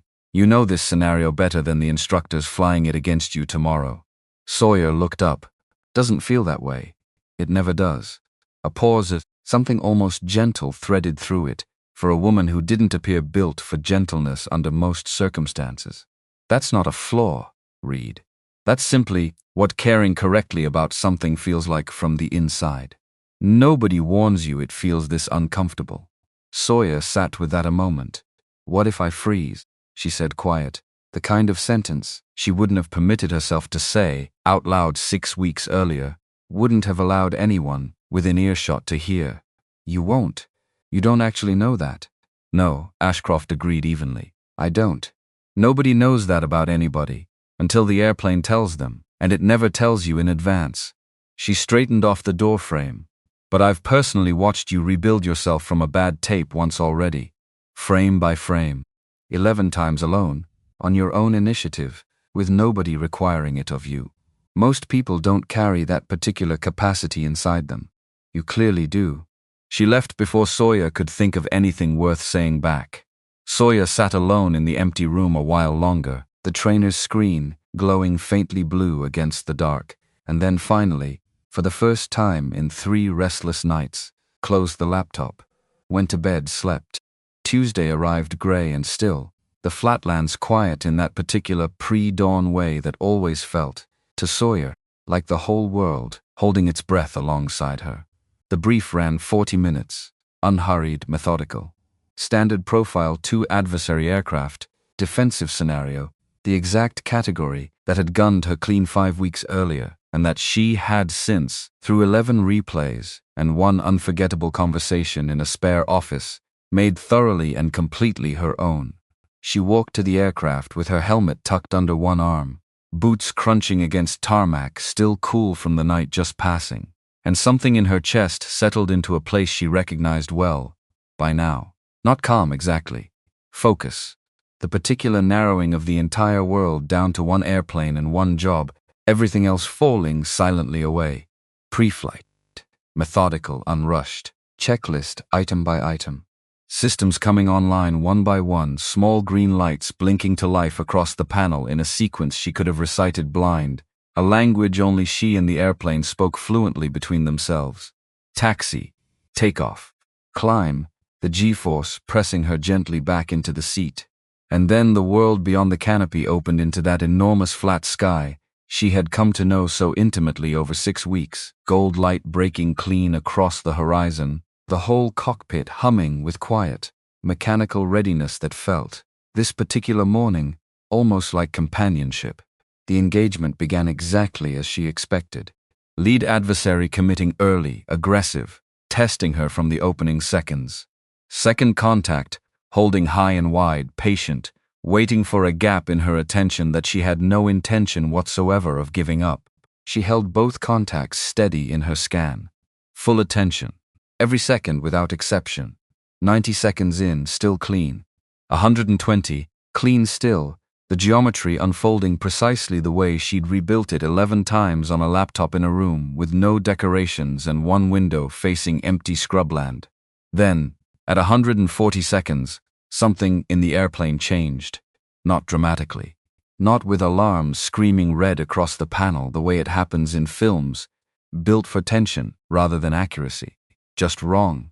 A subtle shudder traveling through the airframe, barely perceptible.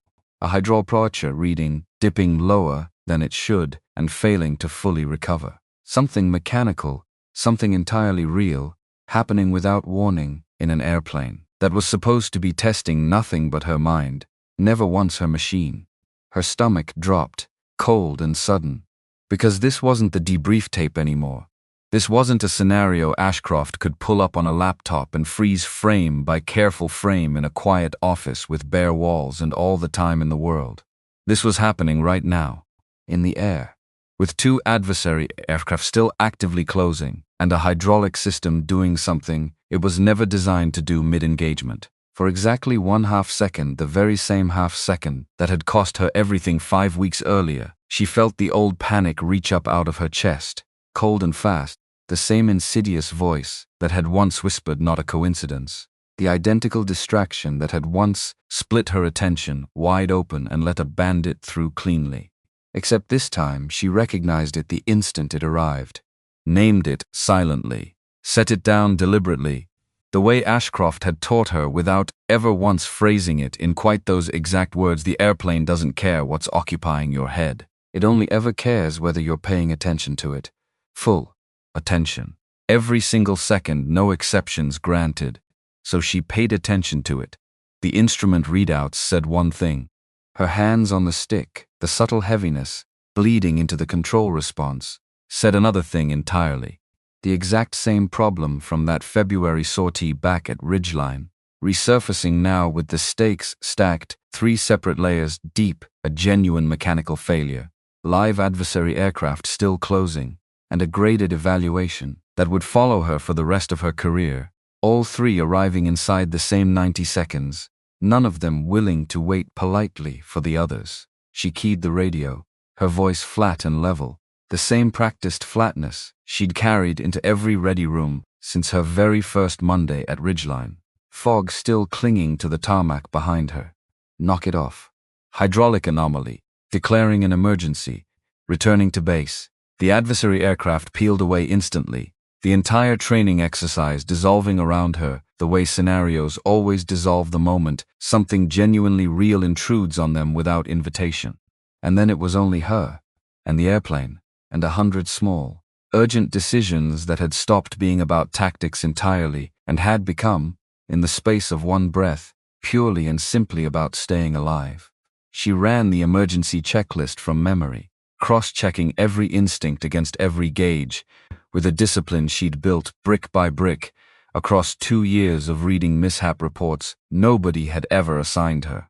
And where the two disagreed, where the panel insisted, the pressure was dropping faster than it should have been, where her hands felt the control response drift slightly heavy and slow beneath her fingers, she trusted the feel of the airplane the way her father had taught her to trust it, standing beside a coughing yellow biplane with hands permanently stained black, a lifetime ago, in a state she hadn't set foot in for months and suddenly missed with a sharpness that startled her mid-crisis. Read the airplane, not just the panel. She flew the approach slow and deliberate, correcting continuously for a control response that kept drifting half a beat behind her own inputs, narrating herself through it in short, clipped internal fragments. Steady. Hold. The glide path. Watch the airspeed. Don't rush it. Don't you dare rush this. The runway rose up gray and long and, in that moment, almost unbearably welcome. She put the aircraft down clean. Roll out smooth despite the sluggish, heavy controls. Despite the hydraulic system throwing one final warning light as she taxied clear of the active runway, despite every cell in her body screaming with adrenaline that suddenly had absolutely nowhere left to go. She shut the engines down on the ramp, hands, finally beginning to shake in earnest, and sat there a long moment inside the sudden, overwhelming silence of a cockpit that had almost taken something from her that could never, under any circumstances, have been given back. The post-flight inspection consumed 2 full hours. Maintenance crews swarmed the aircraft, access panels thrown open, a small crowd of instructors and technicians gathering the particular way crowds gather of around anything that could have gone very differently and, by some margin of chance and skill combined, didn't. The verdict finally came back mid-afternoon. A hydraulic line, worn considerably thinner than it should have been, assigned that morning to that specific tail number, essentially at random, out of a dozen other jets sitting on the line. Nobody's direct fault, technically speaking. The kind of mechanical roulette every pilot understood, somewhere in the quiet back corner of their mind, as simply an unavoidable part of the job they'd chosen. Except one detail surfaced during the deeper maintenance review that changed the entire shape of the story considerably and permanently. A pre-flight discrepancy had been formally logged against that same tail, number 2 days earlier. A minor hydraulic irregularity, flagged appropriately by a crew chief, marked clearly for full review before the aircraft's next scheduled flight. And Weston, flying that exact same tail number 2 days prior, in a separate training sortie of his own, had personally signed off on the discrepancy himself. Waved it through without escalation.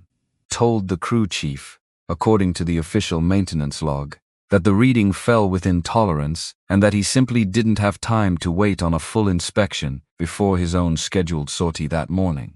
It wasn't malicious. Everyone involved understood that immediately, Sawyer included. It was carelessness, the particular, ordinary carelessness of a confident man in a hurry, the same species she'd catalogued in Cole months earlier back at Ridgeline, except this time it had come within a hair of costing someone considerably more than a bad debrief.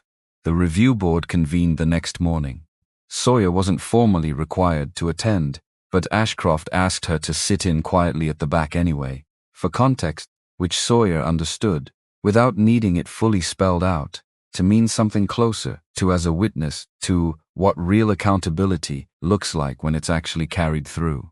Weston sat at the front of the room, posture rigid, the easy grin she'd catalogued on their very first meeting, nowhere in evidence. "You signed off on a documented discrepancy," the review officer said, flat and unhurried, without completing a full inspection, on an aircraft that subsequently experienced in-flight hydraulic failure during a graded evaluation, with an adversary engagement still actively underway. "Yes, sir. You understand the exact position that decision placed Lieutenant Reed in." A long pause. Weston's jaw worked once visibly, before he finally answered, "Yes, sir, I do." He found her afterward, in the hallway outside the maintenance office. Fluorescent light humming steadily overhead, the particular quiet of a base still slowly processing what had almost happened the day before. "I heard you flew it clean," he said. "Even with the failure, I did." He nodded, looking at the floor for a long moment, the confidence she'd first catalogued 6 weeks earlier, entirely absent now, stripped down to something plainer and considerably more honest underneath it. "I could have gotten you killed," he said. Flat. No performance in it whatsoever. "Because I didn't want to wait 20 minutes for a proper inspection." She didn't rush to comfort him. Didn't owe him that, and some part of her, the part that had sat through 11 replays of her own worst tape, entirely alone, with nobody rushing to comfort her, either understood clearly that he needed to sit inside this discomfort the way she had once needed to sit inside her own. "You should say that to the crew chief who flagged it," she said. "Not to me. I already did. This morning before the board." "Good." A silence stretched between them, different from every silence they'd shared before across 6 weeks. Not hostile, not performative in any way. Just two pilots standing in a quiet hallway, both having learned, in their own separate and costly ways, exactly how much even the smallest carelessness could take from someone else without warning. "For what it's worth," Weston said finally, "you flew that better than I would have. I don't think I'd have caught it as fast." She looked at him a long moment. "I know," she said, not cruel, simply true. And something about the plainness of it, the same flatness Cole had once found faintly unsettling, the same flatness that had once been mistaken, in a ready room 3 months and an entire lifetime ago, for weakness, made Weston almost smile despite everything. "Yeah," he said quietly, "you probably do know that." The final tactics evaluation was rescheduled for the following week, once the entire aircraft fleet had been fully inspected and every single hydraulic line quietly, thoroughly checked twice over by crews working double shifts. She flew it clean. A defensive to offensive transition so precise, so economical in its execution, that the debrief tape was pulled afterward and shown to the next incoming class as a formal training example, the exact fate her own cohort's worst moments had once seemed at risk of becoming, except now, finally, for entirely the opposite reason. The lead instructor, the same hard-edged man who had once taken her tape apart, frame by frame, with a flatness that had felt, at the time, almost cruel in its precision, looked at her across the debrief table once the tape finished running. "Where the hell have you been?" he said. Not really a question at all. More an accusation leveled squarely at the entire training pipeline for somehow failing to locate her sooner. She didn't have a particularly good answer for that one either. "Working on it," she said, which was, in the end, the only fully true answer she had ever really had for anything worth answering. Call signs at a training command like this one were earned the same way most things that genuinely mattered in a life like hers had always been earned, never asked for, never campaigned for. Simply arrived at, eventually, by people who had watched closely enough, for long enough, to decide what actually fit. Tradition held that a detachment's top overall performer got named by the instructor cadre itself, in front of the entire watching cohort, on the final night before everyone scattered back to their respective squadrons.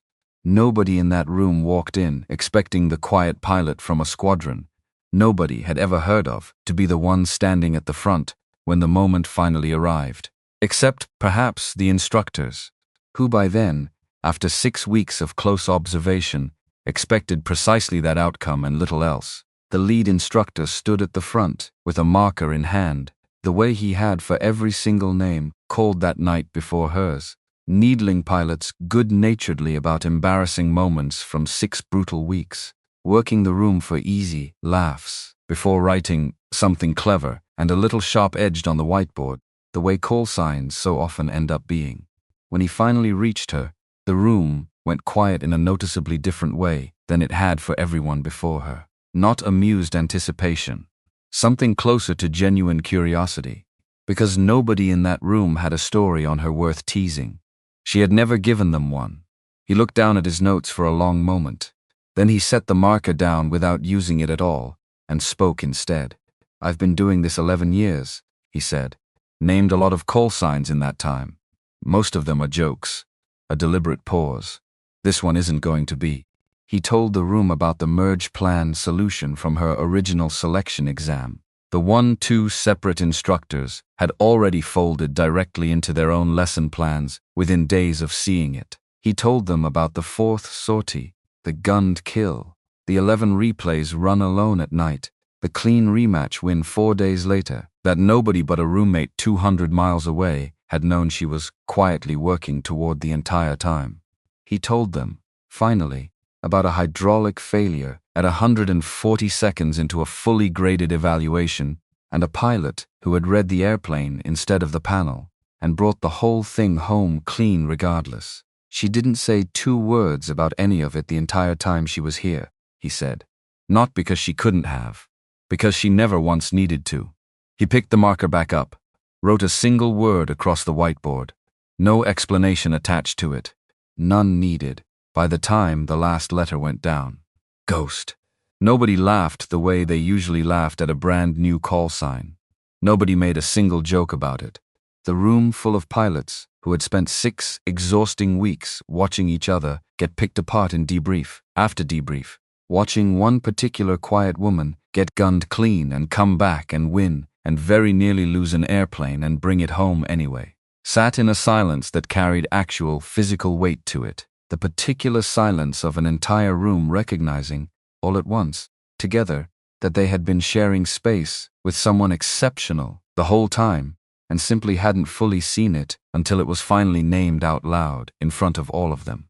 Sawyer sat with her hands folded on the table, the same posture she had carried into every single ready room since that very first foggy Monday at Ridgeline, and said only, "Thank you, sir," because that was the entire, honest, complete extent of what actually needed saying. Weston found her outside afterward, the desert night gone cool and enormous overhead, stars scattered thick and close across a sky, with no city lights anywhere near enough to dim them. "Ghost," he said, testing the word the way he'd once tested her actual name at their very first meeting, except this time nothing careless lived anywhere inside it. "Suits you. Thanks." For what it's worth, he hesitated, and she watched him genuinely think through the words this time, rather than simply reaching for whatever came easiest, the way he'd done reflexively 6 weeks earlier. "I'm glad it was you." Top score. "I wasn't glad 6 weeks ago, if I'm being honest. I am now, completely." She studied him a long moment.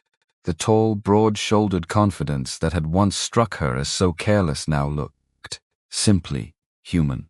A man who had made a real mistake, sat inside the full weight of it, without flinching away, and come out the other side somewhat more honest than he'd gone in. "Took you long enough," she said.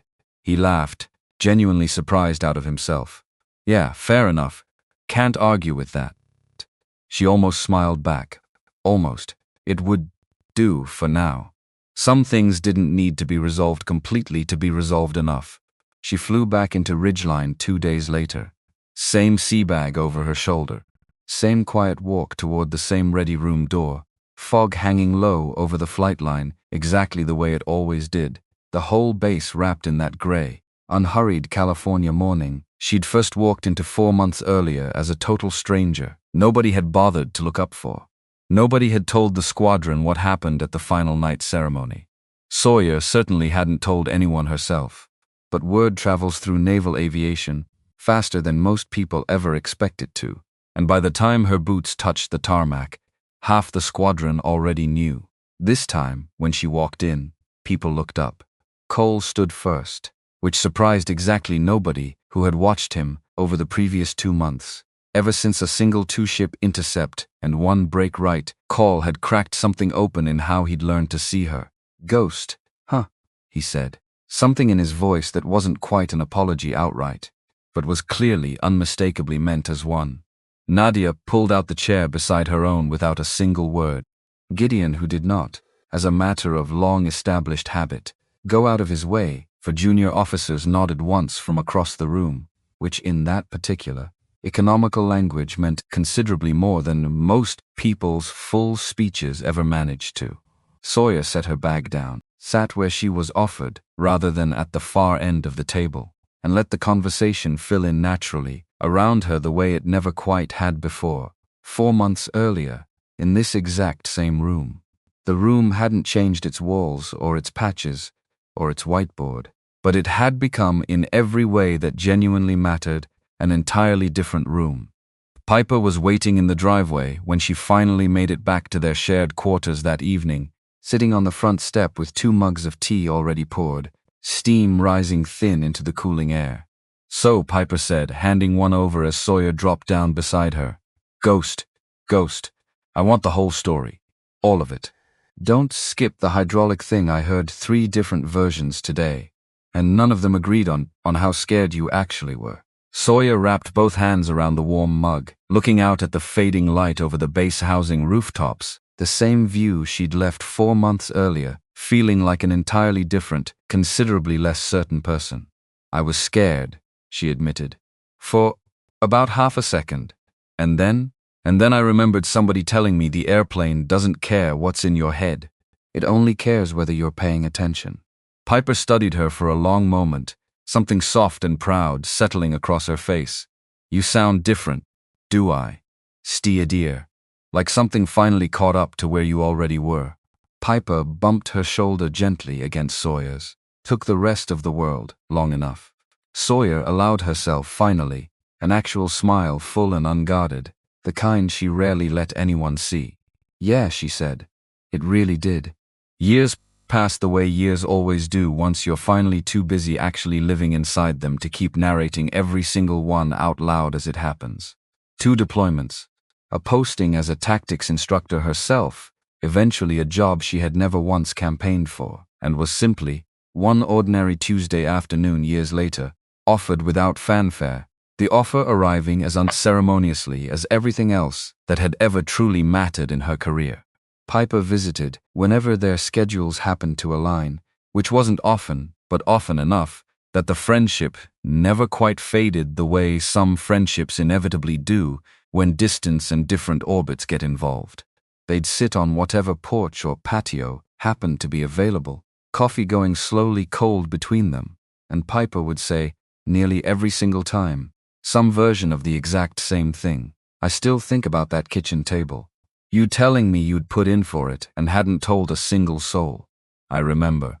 Loudest thing you never once said out loud." Sawyer would smile at that, every time without fail, because it was true, and because some truths only got better with repeating instead of worse. She sat, eventually, for a single interview with a writer working on a feature about women flying strike fighters. Agreed to exactly 1 conversation, answered every question directly and honestly, and declined, gently but firmly, to let any of it sound more dramatic than it had actually felt from the inside while she was living through it. The writer asked about that first week at Ridgeline. The library comment. The laughter that had followed it around the room. Sawyer was quiet a moment before answering. She hadn't thought about it much at the time, she said. Didn't think about it much now either. All these years later, other people's read on her had never once been the most useful information available to her in any given room. So she'd simply never spent much time weighing it against anything that actually mattered. The writer asked what had carried her through the hardest stretch of all, the gunned kill, the 11 replays at midnight, the hydraulic failure at 140 seconds with 2 adversary aircraft still closing in. Sawyer thought about the question seriously, the way she thought about everything worth thinking about at all. I wasn't trying to prove anything to anybody, she said. Not to the squadron. Not to the man who made the library joke. Not to the review board that almost didn't pick me in the first place. A pause, longer this time. I wasn't running from anything either. Another pause, longer still. I think I was just trying to find out whether what I already believed about myself was actually, genuinely true. And was it? I'd believed it a long time, Sawyer said. I just hadn't tested it yet. She had tested it finally, thoroughly, across every single mile of that journey. She had been right. And the thing about pilots like Sawyer Reed, the quiet ones sitting near the back row, The ones a room learns to overlook simply because they never once insist on being seen. The ones who fly extra sims at 4 in the morning and read mishap reports. Nobody ever assigned them and win the rematch 4 days after a loss. Nobody else even fully noticed is that they are very often right about themselves long before anyone else in the room manages to catch up to that fact. Not because the world eventually notices on its own. Sometimes it never does. Not for years. Not in any form that ever gets written down properly. But because the work was never actually intended for the room in the first place. It was for something considerably steadier than applause. Something that never once needed an audience in order to be true. They prepare, because preparing is simply the shape their days naturally take. And when the moment finally comes, when the message lands quietly on the commander's desk, when the marker finally goes to the whiteboard, when the room finally goes still enough to hear what had already been true, the entire time they are ready. They were always ready. They were only ever waiting for the rest of the room in its own time to catch up.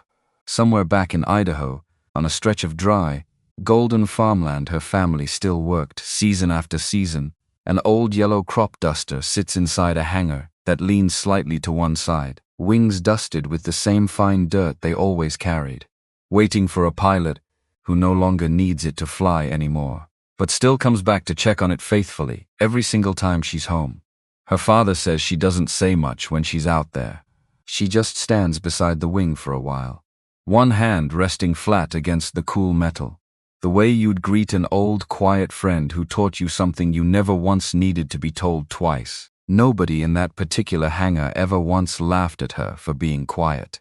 It was, in its own lasting way, the very first ready room she ever sat in, and the first place that ever taught her the only lesson that ultimately mattered. That the sky doesn't care in the slightest how loud you are walking into any room. It only ever cares whether you were paying attention the whole time everyone else in that room simply wasn't.